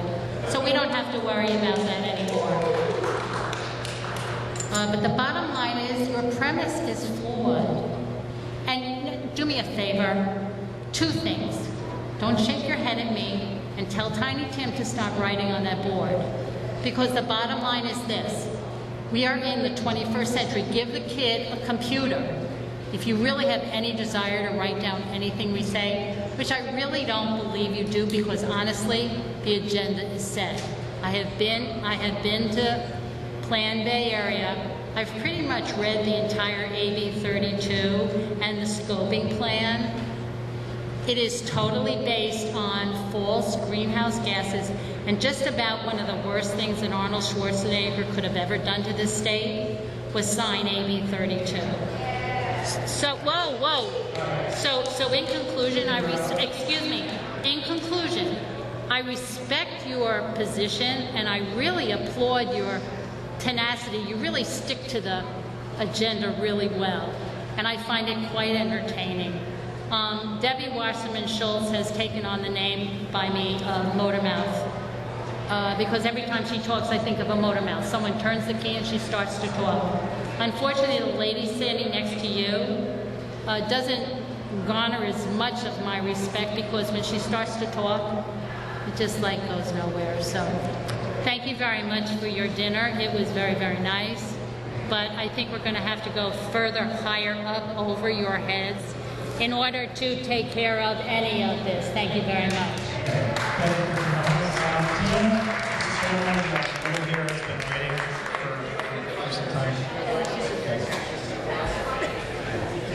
We'll get to that in just a second. I'm a financial analyst and a CPA and an investment advisor and a variety of things in the financial side. And as I've observed what's going on in the state, my major concern as a citizen, I've been here all my life, is that the state is going to default. I don't think there's anything in my analysis so far that's going to prevent that from happening. My other concern is that we're going to see cities like San Francisco, Oakland, Fresno, Reside, San Diego, and Los Angeles within the next couple of years wind up going into Chapter 9 bankruptcy. And I'm not sure how we're going to get this thing changed, but the more money we seem to be spending on all these different regulations and all these different programs don't seem to be solving the problem. At the same time, we're spending more money, that's going this direction. At the same time, we're driving businesses away, which is driving down our tax revenue. We're now the 48th state in terms of popularity, in terms of businesses wanting to locate here. And I don't care what you think you can do with your housing plan or the rest of these things, you're not going to attract the businesses here that are going to provide the money for the state to survive. We're talking about the actual survival of the state and local governments in this state. I mean, the fiscal failure of government was not an issue in the 30s, except for Arkansas, who went into default in 1934. It was a lot of cities that went into bankruptcy. But it was corporations and private individuals that were in trouble. This time around, it's governments and individuals that are in trouble, not private corporations. I don't know what your plan is going to do to help deal with that problem, but my concern is it's getting out of hand to the point where you may be contributing to the problem. I mean, I hear that what your intention is, but my concern is that you may actually be contributing to the very problem you're trying to solve. Can you wait before you sit down? Yeah. Draw the line for us. You said we're contributing to the problem that we're trying to solve. Can you More say? regulation. Okay. More telling people how to conduct their lives. More taking away that side of us that made California a great state. I was born in California. I grew up in California. I went to Burlingame High School. Went to UCLA. I mean, I've been in this state. I've seen up one side and down the other of the state. I'm watching this, just like they talked about that business in California, out in Bakersfield and Kern County, in those areas where they cut off the water. They did it to protect the smelt. And it turned out that the state's own agency had created the problem for this smelt. It wasn't the water, it's the fact that they're putting in striped bass and they were eating the smelt. It had nothing to do with the water supply. The MTBE business all came out. That was supposed to be environmentally intelligent. It turned out to be an environmental disaster.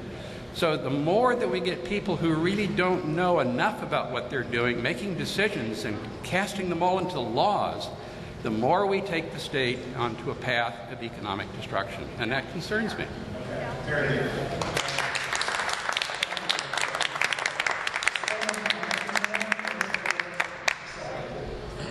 And that's why the market works. I was born and raised in San Francisco, okay? I don't know when MTC started, okay? They were supposed to build, a new bridge, somewhere between San Mateo and San Francisco a long time ago, and they got quashed. The Bay Bridge operates at 3 times what it can handle. We live in earthquake country, okay? We need roads, we need bridges, okay?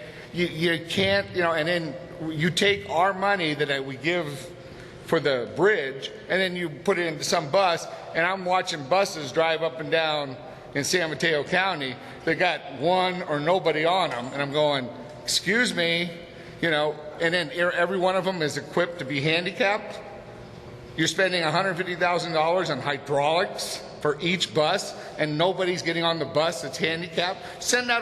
It would be cheaper to have a paid person going out picking up the handicapped people instead of having every bus in the fleet, and we're talking in all the fleets, but the government says, oh, you got to have that on there.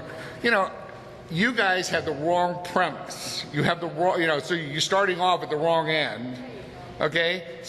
And you want us to kowtow to you. Well, we won't, okay? The citizens of Bay Area will not kowtow to you.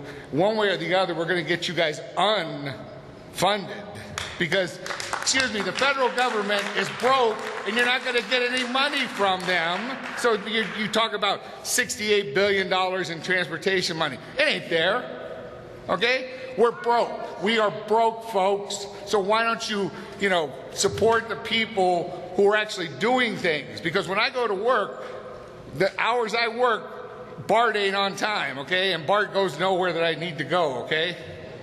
And it doesn't connect with Caltrans. It doesn't connect with Samtrans properly. My God, come on. You got all these white elephants, and you keep feeding them more hay, and you're going, we got more shit. No, I love public transportation. I love public transportation, but you know what? It's inefficient. Okay? When I was a kid, I used to go to school all the time, okay, in San Francisco on Muni, and we had little buses that were for the little routes, and we had the big buses, and we had streetcars. I rode the train across the Bay Bridge, so don't tell me I don't like public transportation. You're saying it doesn't work. It's not working. You guys don't make it work. Yeah, I'm sorry. You guys are in charge, and the Metropolitan Transportation Commission, you guys have all these 9 counties, and they're more screwed up than they've ever been.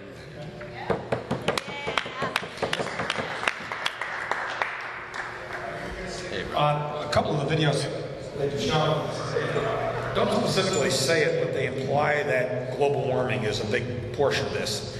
I think by now we all know that global warming is a farce. When they raided the computers, or they hacked into the computers in England at the East Anglia University, I think it was, all these emails between the scientists where they back and forth telling each other how they were fixing the numbers to make it look good came out. In addition, back in the late 60s and early 70s, the same kind of crackpots that came up with global warming had an ice age coming upon us, and we were going to be permafrost at least halfway down the United States. Well, those people, I guess, went on to Congress, the Senate, Sacramento, and were allowed to breed, and now their offspring have decided that their parents' freezing didn't work, so let's try warming. In fact, it's not happening. The water is not rising, and it's not gonna. It's been proven by valid scientists like from MIT. So most of the points that you're putting through, things like 101 going underwater, are a moot point. We shouldn't be dealing with it. The greenhouse gases just aren't having the effect that they're supposedly having. So what are we dealing with? Why do we have to worry about it? Why don't we live the way we want to live? This country was built on free market driving how the whole country works. Let it do it. Let's not have the government dictate where I'm going to live. I saw that when I was in Russia. They dictated it, and we're going that direction, and they're going the way we should be going.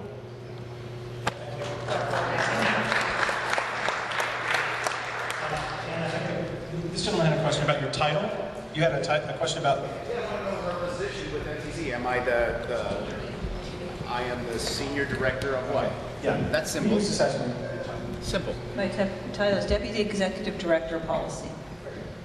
She is a policy wonk. I wanted to know, at the end of this process, who is writing the report? Who's putting their name on the report? What happens if not everyone agrees? What happens if you have a city or a county that doesn't support what you guys think in the end? And if the decisions are made by the city and the counties, why are we having these meetings with them? Why aren't they here? And how do you intend to get buy-in from everybody else to this project? And I've heard people say, well, they're coming for the jobs. Well, why don't you move some of the companies then to places? That way people wouldn't be coming to there. But then you lose your tax base. You can't have it both ways. And trends in the area in the United States, we're having bigger cars. I have 3 kids. I can't have a little car because I have to have my kid till he's 8 years old in a car seat. So do you think I can have a Leaf or a Prius and put 3 car seats in my car and take my groceries? And why don't we have school buses? I have to drive 3 kids to 3 different schools. And if you had a school bus, it'd be much more efficient. School buses. There was a question about the report. Right. Who and signs it? who's responsible for it, and then where does it go from there? Okay, the MTC, the Commission, and ABAG are responsible for adopting the plan. And the plan then is transferred to local jurisdictions. Working with them, and Association of Bay Area Governments has the additional task of establishing a regional housing plan, which, taken together with the Sustainable Community Strategy, will be then disseminated for follow-up with all of the local jurisdictions. It will also then be followed on by specific allocations of money consistent with the plan. And that happens over the course of multiple years following the adoption of the plan. The plan is updated every 4 years. So if a city doesn't comply, then you'll withhold money. So that's how you're going to enforce it. Is that correct? What we're proposing is that the funding that is available to cities is in proportion to the amount of housing and development that they are willing to put forward, but not to take money away from those that do not. Right. So, go ahead. No, I asked who made the recommendations, and she told me that it's NTC that makes that.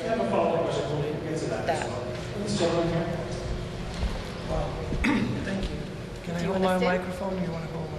No, not hold it. Okay, hold it. Thank you. Yeah, I will stand up. Thank you so much for giving me a chance. Thank you so much for giving me a chance to express. Yeah, really. Some ideas. Yeah. Okay, so first of all, I just wanted to mention my background. I was born and raised in a Marxist country, Republic of Socialist Romania, Southeastern Europe, and just wanted to, at the outset, to mention what happened to Germany, having been split into two different countries under two different managements, and basically the East Germans, after 40 years of central planning, which is what you're doing right now, they have ended up without food and dirty roads, polluted lakes, and all the bad things you may have seen if you traveled in Eastern Europe. So it's very interesting for me, a person who was born and raised and heard this kind of rhetoric all the time, to speak with the Americans, people who are born and raised here. And they're courting this kind of ideas, thinking this is something new and it's great, it's just amazing, you know? And I'm thinking, okay. So my question to you guys is, if you compare the central planners in East Germany with the free market in West Germany, can't you see the benefit of air quality and jobs and quality of life and education and prosperity versus a dump hole? I want to say this at the outset because this is not just a matter of money and economy. Ukraine, for instance, I'm going to give an example, has become the capital of prostitution in Europe. Okay, Ukraine is has a border with Romania, and I just wanted to tell you that I really doubt that their Bolshevik grandparents would have accepted this kind of system of management you are pushing for if they knew their grandchildren will be sold in the street for to put bread on the table. I want you to think about that. Oh, there's no question. And the interesting part is that I don't think that you guys are bad people, because my dad was a believer in Marxist, or an ideologue. He never benefited from it, but he could have come here and he decided that he was going to build a fair Marxist society in Romania. And 40 years later, he doesn't believe in that anymore. This country is completely industrialized. There's nothing produced anymore. It's following Greece and Spain. And I just want to give you a little bit of heads up. The interesting part is that when I speak with Americans, I say, well, everyone thinks this country is actually capitalist. That's what they think. But capitalism doesn't exist here.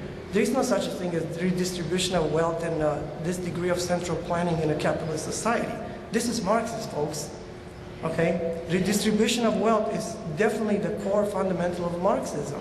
You guys are doing what has been done and what failed on all continents, and you're bringing here.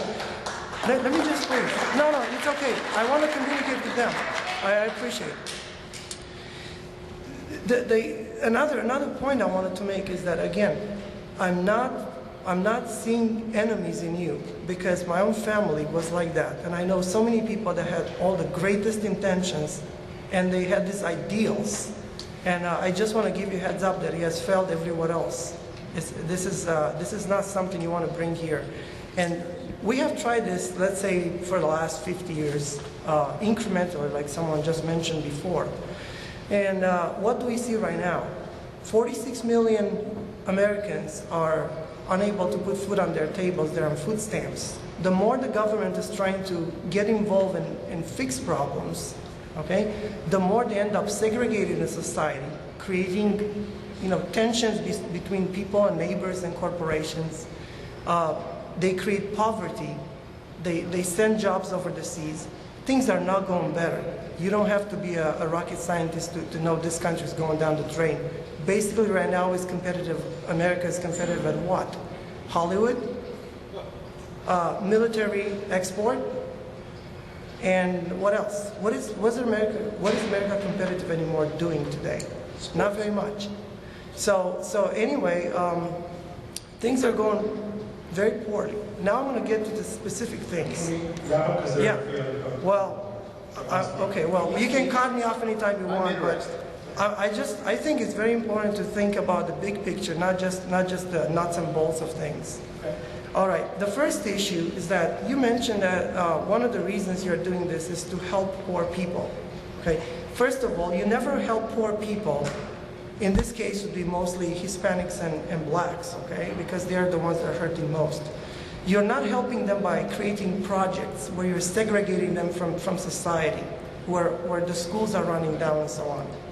Government has tried that, they all have failed, they're full of drugs, things don't work out, okay?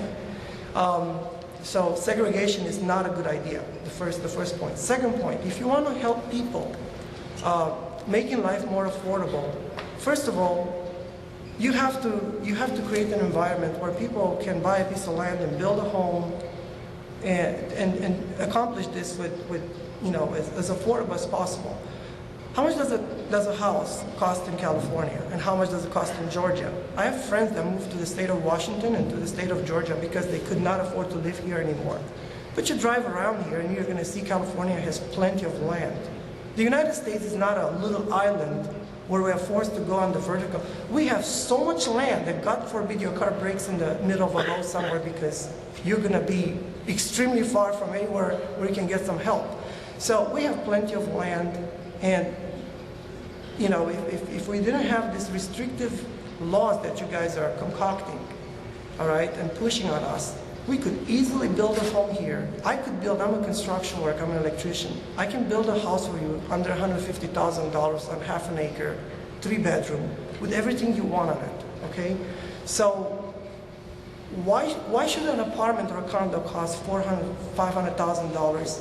And if you get a loan on it, you're gonna pay 3 times that amount, $1.5 million, right? Why should, so are you really helping people when you're saying that you're creating this you know, 3, 4, 5-story buildings and putting them on top of each other? How are they gonna raise a family if they won't have a tree or a little backyard to put a swing for their kids? It's not human, it's not natural, it's not organic, okay? Well, okay, let me go down, please. Perfectly happy with him talking. My main point, my next point. We can come back to you, I promise. All right. The next point I wanted to talk about the liability of government investment. Government and you guys, okay, all these organizations that are paid by the taxpayers, you guys do not have, you could not back up your own decisions. You're simply not responsible. If you screw up any amount of money, nobody can come after you and say, you know, you're personally liable for it. So this is nothing new. The government of the United States, the government of Israel, and other governments have tried to get involved in mingling with, you know, or combining with other private corporations. When things went under the water, the investors couldn't, you know, you could sue a private company, you can sue some people who have some assets and find them liable. You can't sue the government because the taxpayer are going to sue taxpayers. You can't do that. So my point is that you should never have government invest this kind of money and make this kind of decisions because you guys simply have nothing to back it up. If you screw up, you're not liable, and you make the mistakes, we get the consequences. Does that make any sense to you? Okay. Okay. Well, thank you. Yeah. Okay. Yeah. Yeah. This gentleman is waiting for the last blue shirt. Great job. Okay, and the gentleman in the red shirt here. It's going to be nice. Shall I hold it? Okay. I want to say that what this gentleman has to say is incredibly valuable. I do urge you to go back to him. The only reason that I wanted to say my piece is because I'm going to need to leave, and I wanted to get some comments. I have several, but I'll try and keep them brief. The first thing I wanted to say is that I'm a systems engineer, and one thing that I've noticed virtually never works over decades of addressing problems and trying to provide solutions to systems is that you have closed systems and you have open systems. And when you have closed systems, such as the International Space Station, a ship, something that gets built all at the same time, that's got really no connection or inputs from the outside, it's a contained system, comprehensive solutions work well for that sort of thing. But open systems need incremental solutions. You can't do a one-size-fits-all and expect it to work out well. All right, if you're in New York City, I understand you kind of need to do everything comprehensively, but that's nothing like most of the country, and certainly not like here. So the problem with force a comprehensive solution is that you need to make the system act more like a closed system. And that means that you start cutting off and limiting options, you start blocking access from the outside, you start, well, in a human social or economic system, for example, you have population transport, access and exit, you have access to new resources, you have particularly the random variables that come from people making a lot of free choice decisions with regard to their living conditions, their transportation, their businesses, things like that. And when you try to put a one-size-fits-all solution on something, you inevitably end up trying to limit those options and pushing people into a one-size-fits-all kind of a gilded cage, I guess I would call it. I'm just going to give you one quick little example of somebody that I knew for whom this was kind of an illustration of fact. Well, I'll just say it. I knew a fellow who, for many years, he's in his 60s, and for many years he worked very hard, and he was, the one thing that he loved to do was to travel and explore and just find new places all the time. He was a surveyor, so he could do a lot of his work in the outdoors and so on. And then he got scammed out of his retirement, and shortly thereafter he was in a car accident, which, while not his fault, left him homeless, destitute, and without transportation. Well, a friend of mine, a lady I'd known a very long time, had died, and I was in the position of disposing of her assets, and she had an old car, so I offered it to him. He was in Southern California. It took him 2 days to get up here using public transportation, some of which was hitchhiking. But he came up, picked up the car, and about a week later he called me and he said, "Mike," he said, "thank God," he said, "thank you so much. I feel like I just got out of prison." That's what the car meant to him. I'm not done yet. I apologize. One more thing. These folks over here were talking about greenhouse gases, global warming, and so forth. I fully agree with them that, in fact, there is no appreciable global warming. You certainly can't nail it down on a global basis, and the greenhouse gas issue has been greatly overblown. But the problem is twofold. Number one, when you get a conversation or a presentation by somebody who's on the side of the global warming agenda, you can never have a good conversation with them because, number one, they never have any substantive evidence to present. They will never cite the actual research. They'll never tell you about the researchers. And to cite an experience of mine, they get mad at you and start insulting you and calling you names and asserting that you basically live under a rock or something of that nature. The second thing is that there are never any facts or figures, okay? They never cite actual quantities. They never give you the facts and let you make up your own mind, which is what virtually all scientific presentations do. And the fact is that I have been studying this for some 10 years. I've been aware of the environmental aspects of this area for 50 years. Have you looked at the Arctic ice sheets? They're going away. Excuse me. And in fact, I'm an astronomer, and I'm well familiar with earth sciences. I have major and minor in those, and I have done my own research. And I can assert with confidence, and I would debate anybody on it, because it's not based on criticizing anybody else's research, it's my own research, that in fact the amounts of, the quantities of carbon dioxide are not only trivial, they're minuscule, and the effect is minuscule. And I could go on for 2 hours about it, but I won't. But I will tell you a couple of things. I've been to a number of solar eclipses, and I have measured the temperatures. And when the sun is blocked, sun's rays are blocked from entering the Earth's atmosphere, that's the only time that it happens. The temperature drops and goes up at somewhere between 5 and 9 degrees per minute, based on only about 1/1000th of the surface of the sun being exposed. Now, even the most alarmist of global warming advocates claim that we've raised the temperature about 1.8 degrees Fahrenheit in a period of roughly 100 years. Our influence is extraordinarily small. There's an agency called the CDIAC, Carbon Dioxide Information Analysis Center, associated with the Department of Energy, and it's located in Oak Ridge, Tennessee. And they have done for a number of years analysis of the amount of carbon dioxide going into the atmosphere, along with a lot of other things. And the last time that they broke out the human contribution, they estimated that it was 3.207% of about 3.8% that Dr. James Hansen, Al Gore's science advisor, cited, of 1/25th of 1%, which is the CO2 concentration in the atmosphere.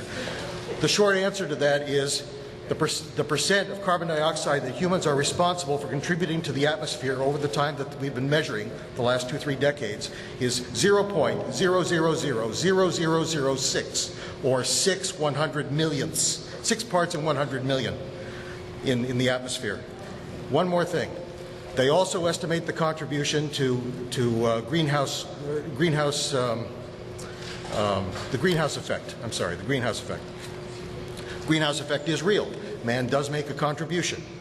However, and actually Dr. Richard Lindzen, the world's leading climatologist at MIT, has said that it raises the temperature of the Earth approximately 59 degrees Fahrenheit, or about 33 degrees Celsius.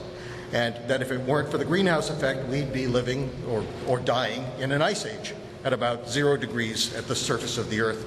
That's Fahrenheit, or 18 below 0 Celsius.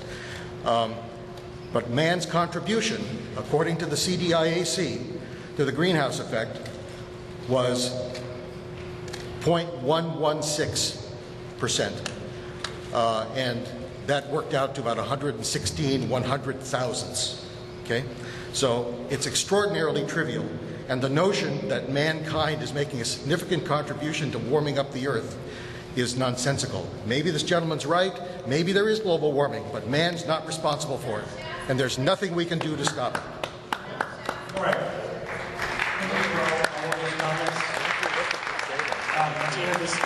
That's the Arctic ice sheets, right? I won't argue with you. Just a time check, we're at 7:15, and Oh, yeah? Yeah. the other folks will be joining us in a few minutes. It's never happened in for the geologic wrap-up. time. This at was, 7:30. you were talking about 30 years. You were around in geologic time? Well, we can measure it. We have ice cores. You know, I'd love to discuss it with you. I got to get going. Why don't I give you a card? You give me a card. We can talk about it. It's okay. Data's there. I got a lot of information. I got 55 pages, including a lot of. I believe scientific peer-reviewed journals. Have you ever submitted We'd be one? over in China and India trying to prevent them from bringing coal-powered plants online every couple of weeks, because they're creating far more than the little state of California can ever offset. And we can't, if it were that, we can't do it all by ourselves. Okay, I would add to the gentleman from the Eastern Bloc that I've had the privilege of being in Russia and Czechoslovakia and seeing the magnificent central planning real estate, and you know, we don't need that. We don't need to build slums on top of our railroads. It's not the way to go. In fact, in Russia, the government gave up in St. Petersburg and gave all the tenants the deed to their apartment, and they're free enterprising, trading, moving out to the suburbs and doing all kinds of American-like things. Okay? But they can't seem to synchronize Samtrans to get to the, you know, the Caltrain and BART, and then the Muni people can't seem to coordinate.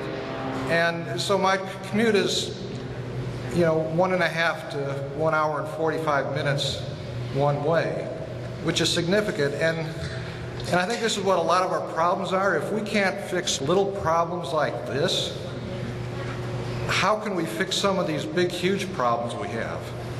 Do you have an idea of what you would like to see, or what you think we could do to make that system? Well, I think what it is you have you know, the BART, the Caltrain, BART and Muni. They can't come together, and I don't know why. This gentleman up here, team up here, this gentleman in the sweaters next. So, I am also very concerned these days about the amount of government overhead that we have to support. And for instance, local governments have a big pension problem. We all know about that. San Jose has laid off something like 25 to 40% of their employees in the last several years. So all the local governments, by definition, are going to be constrained for resources and need to spend those resources effectively going forward. And so one example that I saw just the other day was Palo Alto has been assigned a goal of 20,000 housing units between now and 2035. So they have been assigned that goal, I guess, by ABAG or some regional entity. And my question is, one of Palo Alto's main goals for 2012 is to fight that allocation. So they're going to undoubtedly have to hire lawyers, use a lot of staff time to go after that allocation, and that is a natural result of all kinds of central planning processes, is that people will object and you'll spend a lot of money and a lot of effort doing that rather than paying teachers, policemen, clean the streets. So my question is, in terms of analyzing the output of this planning process, I'd like to hear that someone has sat down and said, this is a good use of the community's resources to go through this process to begin with. Right. So the fiscal impact, you're saying, to local jurisdictions of either complying with or responding to this plan is something that you would like to see quantified?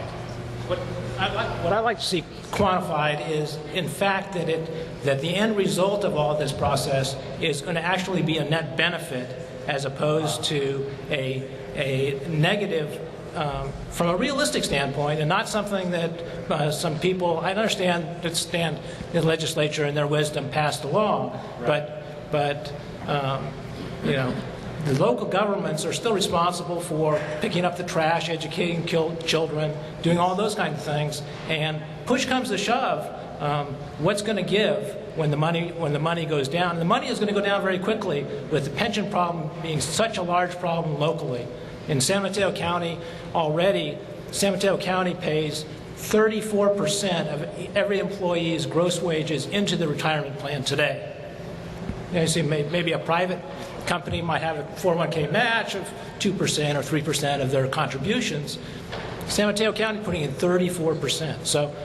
So in terms of looking at this huge planning project, I hope someone is stepping back and saying that this is doable at all. And so that's my question. Has someone looked at it and seen whether economically this is doable? I would say that that's something we will need to look at. From the perspective that you have offered in terms of the implementation of the various policies and regulations, right now we have not looked at that, and we will consider that going forward. Okay. This gentleman here, and then this woman in the center, please.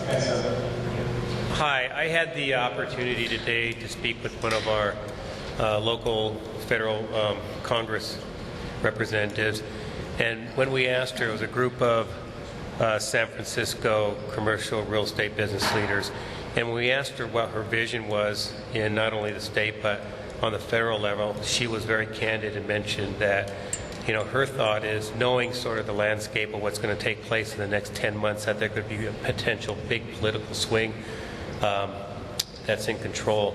She said, regardless of that, for us to stay competitive, well, she said for us to get out of our mess, she listed the ABCs. One was to get out of Afghanistan. That doesn't apply to us here, and I don't want to talk about that. The B was bipartisanship. That's another issue that's not relevant here. It is a little bit on the legislature level, but that's another issue. C and D was competitiveness, as this gentleman mentioned, and then debt. These programs are not, you know, let's put politics aside. These programs are not dealing with California being competitive and California dealing with the debt. It seems like we believe that there are these programs that are going to continue to, you know, be created and be self-sufficient from either regional or local funds or on the state or federal level, and that's just not in the projections of what a lot of people are saying. So knowing that, what are we doing here to really handle or to address competitiveness for California, to be competitive and to deal with their debt. And this program, with not even being able to answer the question that was answered, how much is this going to cost, how much is it going to impact us fiscally, tells me, you know, it's like, what are we doing? Talking about a program that we don't know what the economic impact is going to be. To respond a little bit to that one, there is quite a bit of input from the business community in this region that says that the number 1 and 2 issues for them is having sufficient housing for the workforce and an effective transportation system to move people from home to work. And that's one of the significant objectives of this plan. And what you're raising here is what is the economic analysis that will be developed to support that.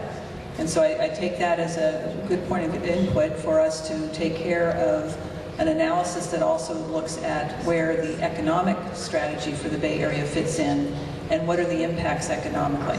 I just want to say I appreciate that input because that is something that's consistent with what some of the business community members are saying is what is important for us to also get us an outcome to this plan.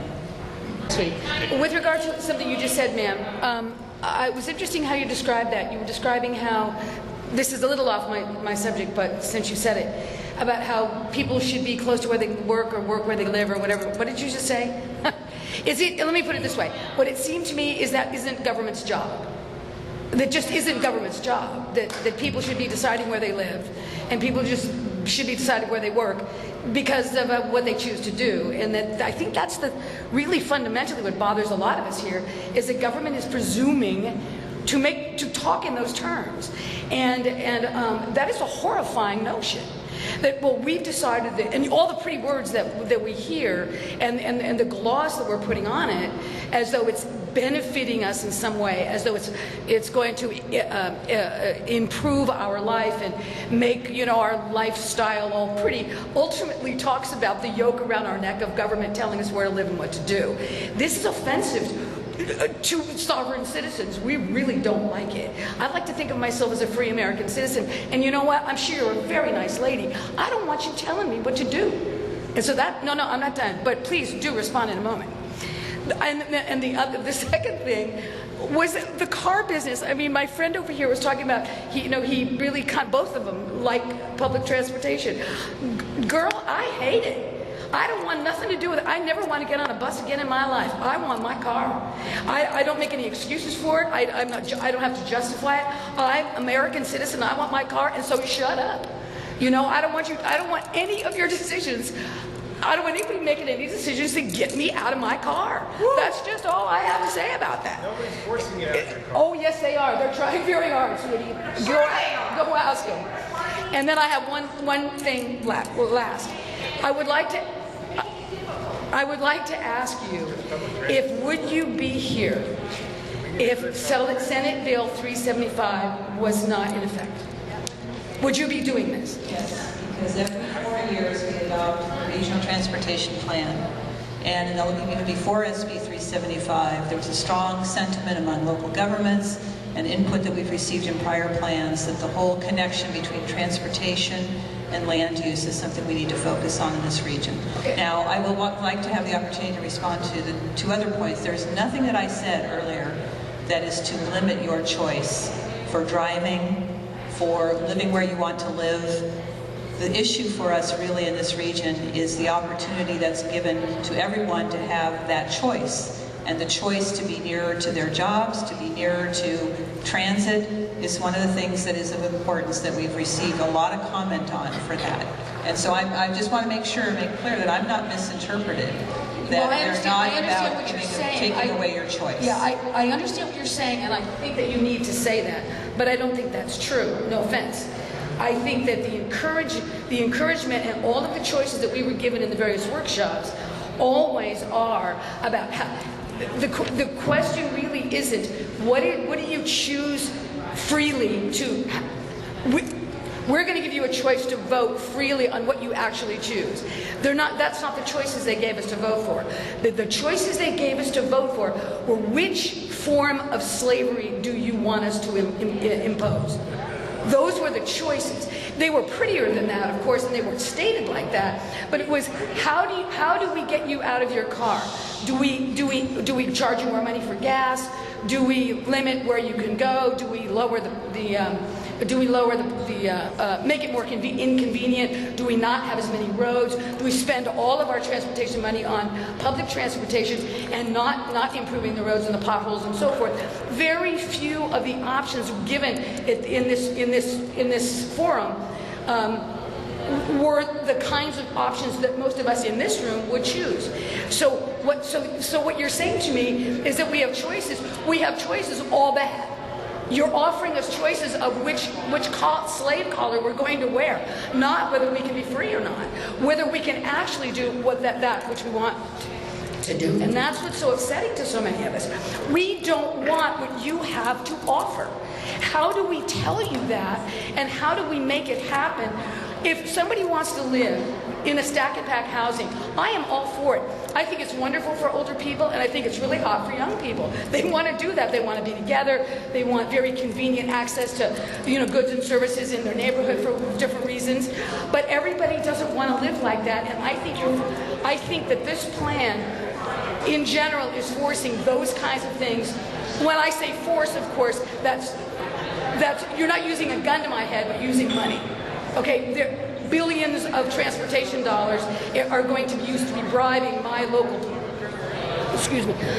city council into doing what this plan is dictating. We're very unhappy with that. Just want you to know. Thank you. Okay, I'm going to let's wrap up this portion of our agenda. We're being joined again by the folks that have been circulating around to the other stations. We had a transportation choices. No, I really want to just wait for a moment and pause right here. We're going to allow everybody to come in. The last hour and a half, we had a lot of questions and comments that we captured. But for those of you who were not in this room and were in the rooms, can I invite you to share some of your perspectives and ideas? It's based on that and I think if you get into about San Francisco 24 minutes, it would solve congestion. What do you do when you get there? And it still requires a 5-minute walk to a station, but I think that's the kind of innovative technology we should be doing. I mean, we're sitting under the Kitty Hawk, or the plane that the Wright brothers invented, and I think California is the place to do innovative transportation, and I think we can do better than BART and buses. I really think this is, I would like to see an MTC funding innovative transportation technologies. Okay, so we're funding public-private partnerships with subsidize my car. Okay, that's a good observation. A good idea. This lady right here. I just want to say, I think one of the important things about thinking about the future of the region is that making sure people have a lot of choices. And so, for example, I think a lot of the neighborhoods in the region, there's really only one choice for how to get around, which is you have to get in your car. And I guess I don't consider that a choice. I like where I live because I have a choice of driving when I want to. I also have a choice of walking to a lot of different things, and I have a choice of taking the train. And I also like there to be a choice of types of homes, so you can choose to live in a single-family home if you want, or like me, you can choose to live in a condo because I don't want to maintain a large yard. So I think when we're thinking about the future, just making sure people have a lot of choices is a good way to go. I don't like living in a box. A condo's a box. Other folks that have, hold on a second, this gentleman behind you. One bedroom. I mean, if you're a teenager, that's cool. Kind of a question and statement. This whole premise is based on the Bay Area increasing by about 2.5 million people. I'm trying to figure out where that number came from, because the way I see it, the state of California has driven out most of the manufacturing business and is rapidly driving out the rest of business through taxes and regulation. And if you don't have businesses, then where do the 2.5 million people work? Unless, of course, Jerry Brown's going to hire them. So where did this statistic come from? people die. Do you have projections for population? Population, the way we prepare our forecast is based on employment growth. Employment growth is the first premise. So we start by defining what's the level of employment growth that in the numbers that we have released is stated at approximately 1 million for the next 30 years. This takes into account the recent recession. This takes into account a slower share in the region of the total national growth.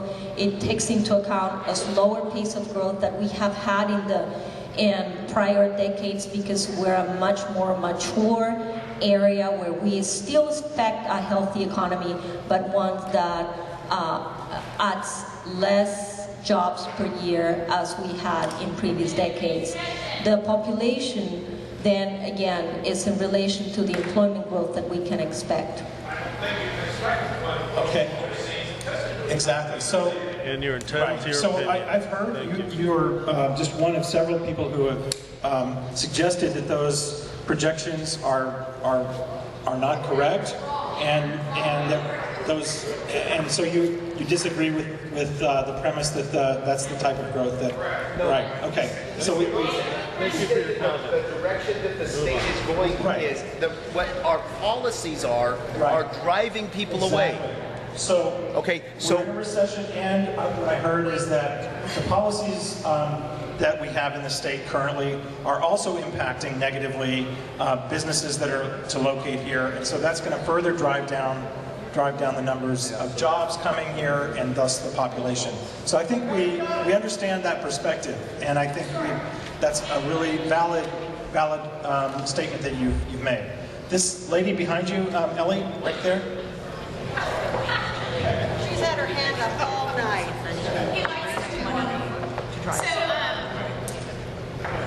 And I raised this issue last night, and I still have a big, huge concern. You're asking us to make choices on limited information, and information that you don't even have yourself. This is like some kind of made-up scientific or non-scientific experiment. And I think it's important for every person in this room to understand what's happening to our ranchers and farmers in Siskiyou County. So while you're planting here in the Bay Area and we get food and we get byproducts, there's thousands of byproducts we get from cattle. And while they're being destroyed and taken off their private property, my parents are cattle ranchers, I know this firsthand. They're being taken off their property based on eminent domain type tactics from our federal government. So you say it's local, it's not local. The federal government can come in anytime and say, well, for the public good, we're going to take this entire Bay Area and put in a high-speed railway to keep us off the roads and in our cars. And in your plan, it does talk about trying to get people into one car or down the number of cars down. So you are, as she was saying earlier, you are making choices for us, and it's not about liberty. It is about limiting. And your choices here on all your questions, like she said, we don't like the answer. It's not what we want. So here's my question, here's my concern. There's not really a question. I think it's completely unfair.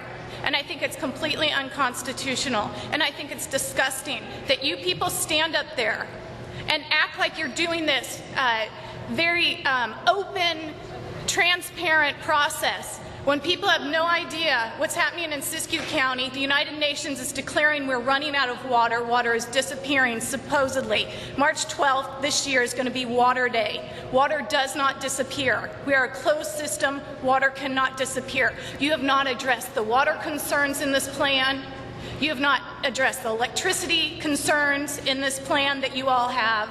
So how can we make valid, good, long-term choices on solutions and crazy agendas that you guys are putting together that you have no idea? You have not one of you has any idea what this is going to look like 2035. And by the way, the population, the U.S. Census from 2000 to 2010 in California grew by 4 million people. The largest growth was in the Hispanic race. And a graduate student told me at Notre Dame He's from Mexico, and he said that the Mexican students right now are being taught that in 2035, our borders are going to be open. So is that where the population is going to come from? Illegal aliens.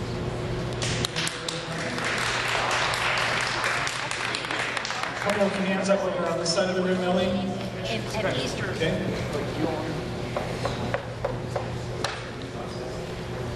And again, I'd like to remind you that we are interested in any perspectives that you have on stations, so that those of us who are not part of stations can hear what you have to say there. In all due respect, it's my firm belief that any government agency such as yours is not competent to determine issues of social equity, however you may define it or choose not to define it.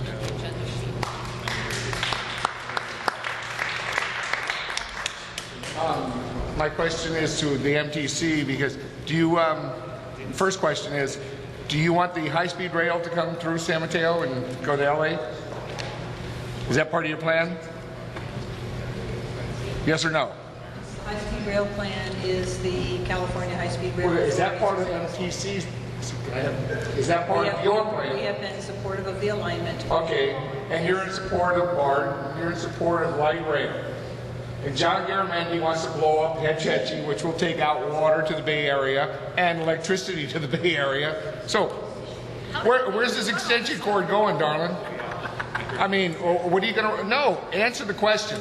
When are you going to get the power to run all of these electrical devices that you want us to jump on board? The three answers in the rowboat. I don't think there is an answer to that question. Well,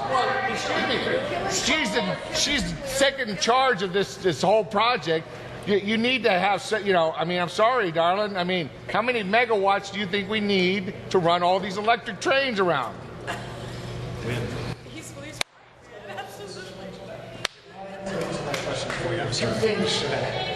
Two things that are concerning me. When we came here earlier, they said they wanted public input. They wanted public input, and this has been split. People stayed here and gave you a lot of public input. I think you'll concede to that. A lot of the people, other people went into the other room for section B and C. But the point is, how many in this room are the people? You heard a lot of them, the ones that sat here and tried to make their points with you. How many of the other people are staff of planning departments? How many people are officials in planning and the thing that you're selling to us? And you want the public's input. How much of this room is filled with people that give you a biased vote in the first place? And there's a presumption on your part that what these people are talking about their freedom, is, you know, well, sure, we all want freedom, and it's a good thing in that. But I want to make this point. They're really talking about individual freedom and private property rights and constitutional freedoms, and that's what this stuff is trampling on in incremental ways, little step by step. A great example, we're in this room tonight, if you look up here to the back of me, there are two bicycle mechanics who thought they had an idea that a fixed wing could fly. And they were told they were foolish and it would never happen and it was stupid. But they invested and they went to Kitty Hawk, and there they were, and they lifted off the ground and they flew in 1913. Look where we're flying today because of free enterprise and individual initiative.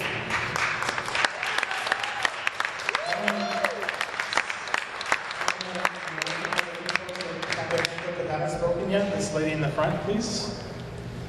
And we're just about running out of time, so we'll take a few more comments and then we'll return. I'm not a planner. I don't work for the city or MTC or anything. I have a question, please, on the subject, and that is that I think that when you're considering the north-south transportation, that a lot of us need east-west connections to the major transportation. And as we get enough density by the transit, maybe we can afford to fund some buses that can take people to transit. That's my concern. Are you talking about here in San Mateo County? Yes. Okay. So east-west connections? East-west connections by buses, and have it be public transportation. Elizabeth. Oh, I'm not yelling. Can you just see if there's other folks okay? Okay. All right. So we'll take two more comments, and then we're going to wrap up for tonight. We have one more slide to share with you, and then we'll wrap up for tonight. Okay, first of all, I spent my 30 years with the federal government. I know how the federal government works.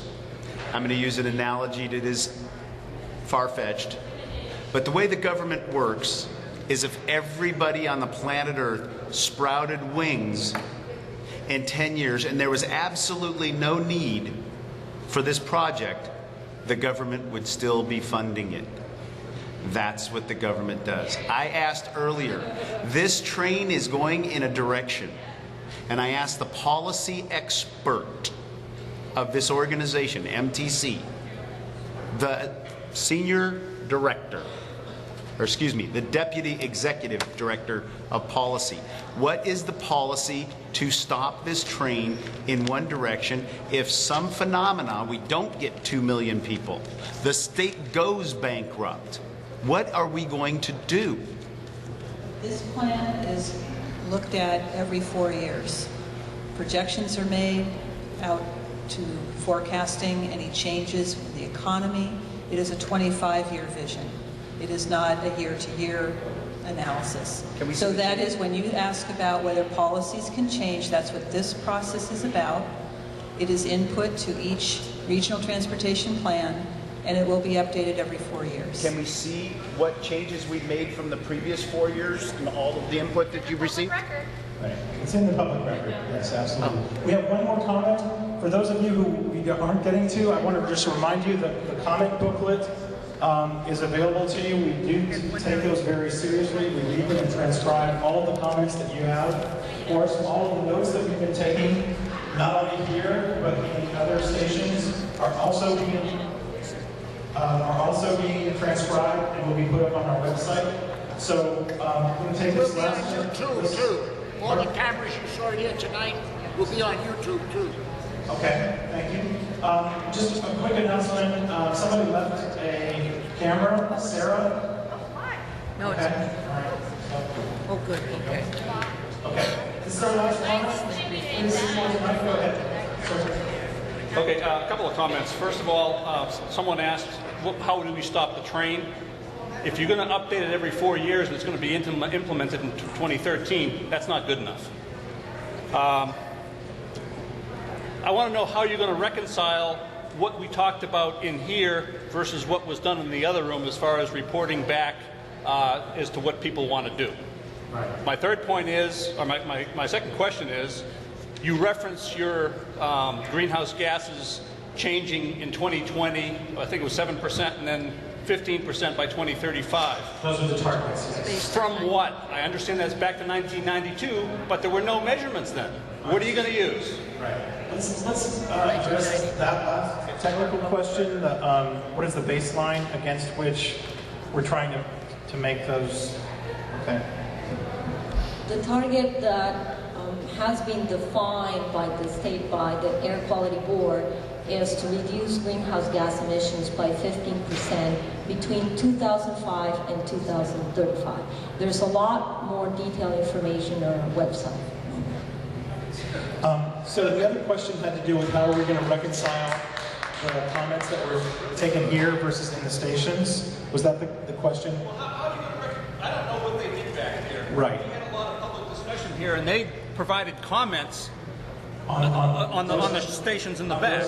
Right. And that is what is going to be used to determine whether the public supports it, not our comments. Because we had no way of quantifying what we were all thinking here. Well, I have to say, the conversation that we had in this room about challenges, about concerns, about this plan being government stepping in where it shouldn't, overregulation, concerns about impacts on the economy, impacts on people's choices. That's very important information for us to have. And that is going to be reported on as the result of the outcome of this meeting. Okay, absolutely. You will see verbatim these comments transcribed. And just along with all the other county workshops, all of the comments are going to be provided up on the website, onebayarea.org. Just like the comments were from the spring workshops, you can see everything that was stated in the workshops there. I'm sorry? Time frame. I think we're doing these workshops through the month of January. So by the end of the month of January, you should see all of the comments up on the website. And again, I would just encourage you to subscribe to the feed, because the feed, once you do that, you'll be notified each time there's new information posted to the web. And one mayor open to the public, and there's also a regional advisory working group that meets the first Tuesday of each month at MTC in Oakland at 9:30 in the morning. The next one is February 7th. So those are also open meetings. So on behalf of the MTC and ABAG and all of you, I really want to thank you for sticking with us tonight. Those of you who stayed here, really appreciate that. And please do turn in your comment sheets. One other request is to leave the voting equipment here. They don't work on your VCRs at home or anything else. They're really of no use to you outside of the fact that we need to address what are social issues at a scale that can be managed. And there were a lot of people here who were very much concerned about their own private property rights, their own ability to make their own choices. And I don't think that's what this is about not making choices. The fact is that choices are going to be made for people one way or the other. If we grow and we don't say how we want to do it, we don't care whether somebody paves over bayland or paves over open space to do it and builds big houses because people want to buy those because that's what the market rate is, and then these people have to drive big cars to work, ultimately we all pay that cost. So we all are impacted by that decision. We either make no decision or we make decisions that hopefully will make life easier for everybody.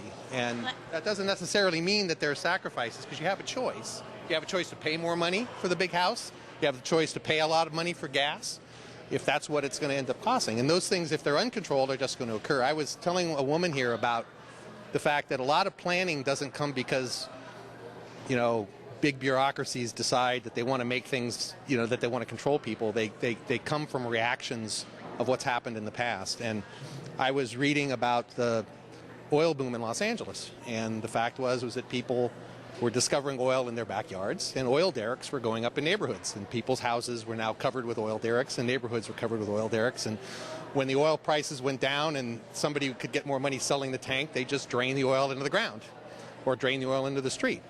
And the result of that was, in local areas, real collapse and people moving away because they didn't want to deal with that kind of stuff. This is what uncontrolled planning is.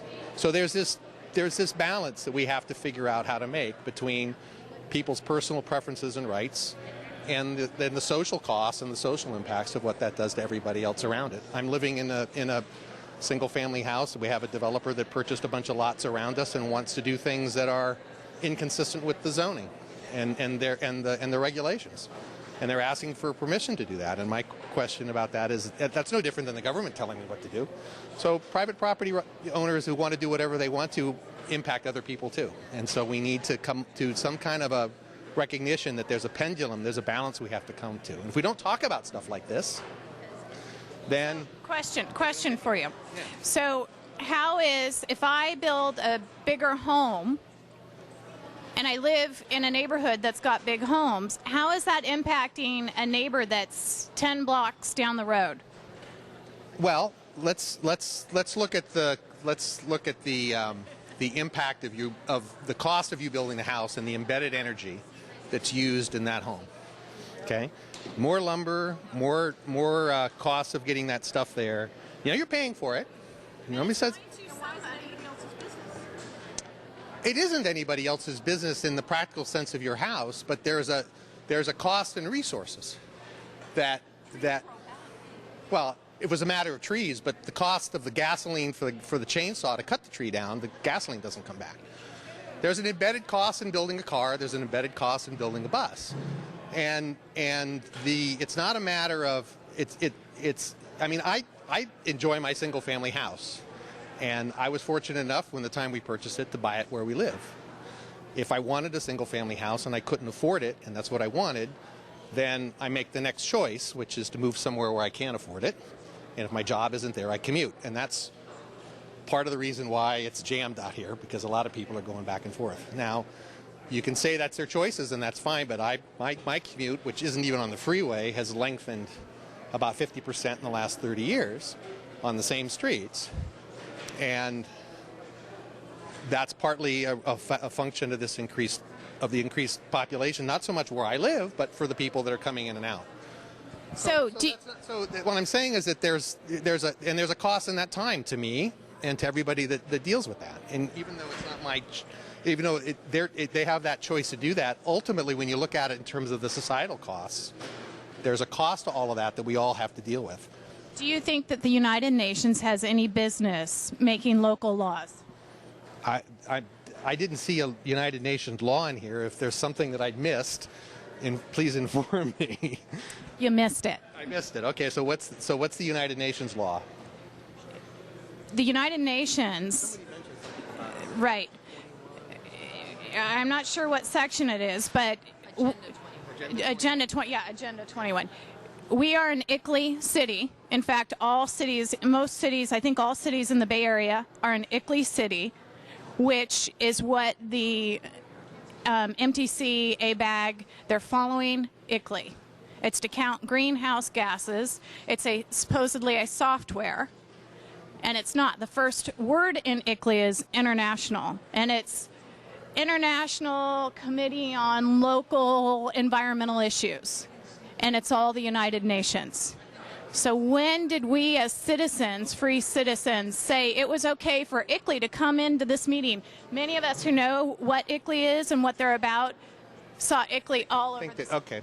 Okay. So does that concern you that our government, our local governments, are allowing the United Nations to be a part of us? The response here, though, is the Senate Bill 375, which you could also argue about, but that's the direct one that says that there's a direction or a mandate to reduce greenhouse gases. Will you do us a favor? What's that? Will you look up ICLEI? And Agenda 21? Sustainable development, smart development, these are all United Nations terms. So you're saying that what's the agenda here then? What do they want to do? What's the purpose of the United Nations? Their ideal. What do they want to see happen, I guess? Their ideal population is 1 billion people. So how do you get, and this is in their own, in the world, and it's in their own document. To reduce to 1 billion people. The model population for the Earth, according to the United Nations, is 1 billion people. Well, we're way past that. We are way past that. So how do you get rid of the people? Did you know that when you go to bed, do you go to bed in chemicals? Do I go to bed in chemicals? Yeah. Well, technically, I guess I do. Right, and who enforces that we go to bed in chemicals? Okay, what do you mean in terms of chemicals? That there's fire retardants in my mattress? Mattress is inflammable, your sheets are inflammable, your pillow's inflammable, your water has chemicals in it, your food has chemicals. And why did all that happen? Why are they because they want to kill me? You think that's the reason that it's there? I don't know. Why would your government do that to you? Well, because I have a feeling that there were people who died in mattress fires, kids probably, and the reaction to that was we should do something about preventing kids from dying in fires. And that was a societal decision that formed the laws that said we need to manufacture. And who's impacted by that law now? We all are. We all are. But there's also fewer kids that are dying in fires and those are choices that we make, that as a society we make, and we make those through the laws that we pass, through the elected officials that you elect. I mean, you can't blame anything but yourself here, because no one's dictating anything. All these people that are sitting up here are people you voted for. All right? No, I didn't vote for them. You didn't vote for them, but a majority of people who perhaps aren't as concerned about the chemicals in their beds did vote for. I mean, this is a majority rule country, and when you convince people and you're working to do that, and that's great. That's a better way to go. Then you'll have changes. But like I said, there's a balance here between what individuals are able to do and what the impacts and costs in society are. And we work toward, I mean, there's all kinds of things. Insurance is an example. That's socialism. It may be run by private companies, but it's socialism because we're sharing risk, right? And everybody pays for that. Last question. Promise. Are you concerned that the United Nations is now involved in our local governments? I don't see that happening here. I don't see that they're involved in our local government in the sense that they're mandating anything. Our local governments or our state governments, if there's a concern here, the concern is that the state mandate is causing local governments to have to do something that they're not prepared yet to deal with. But I don't see this as being a United Nations gendered push. And I'm sorry if I don't see it that way, but I don't. I recognize, because the United Nations has no teeth. They've got no ability to enforce any of the stuff that they promote for the most part, unless they send armies in, and they haven't done that yet here. So. Have you read about Agenda? I haven't read Agenda 21. Well, when I do, maybe I'll feel different. Glenn and I and a few others here in the San Carlos area are working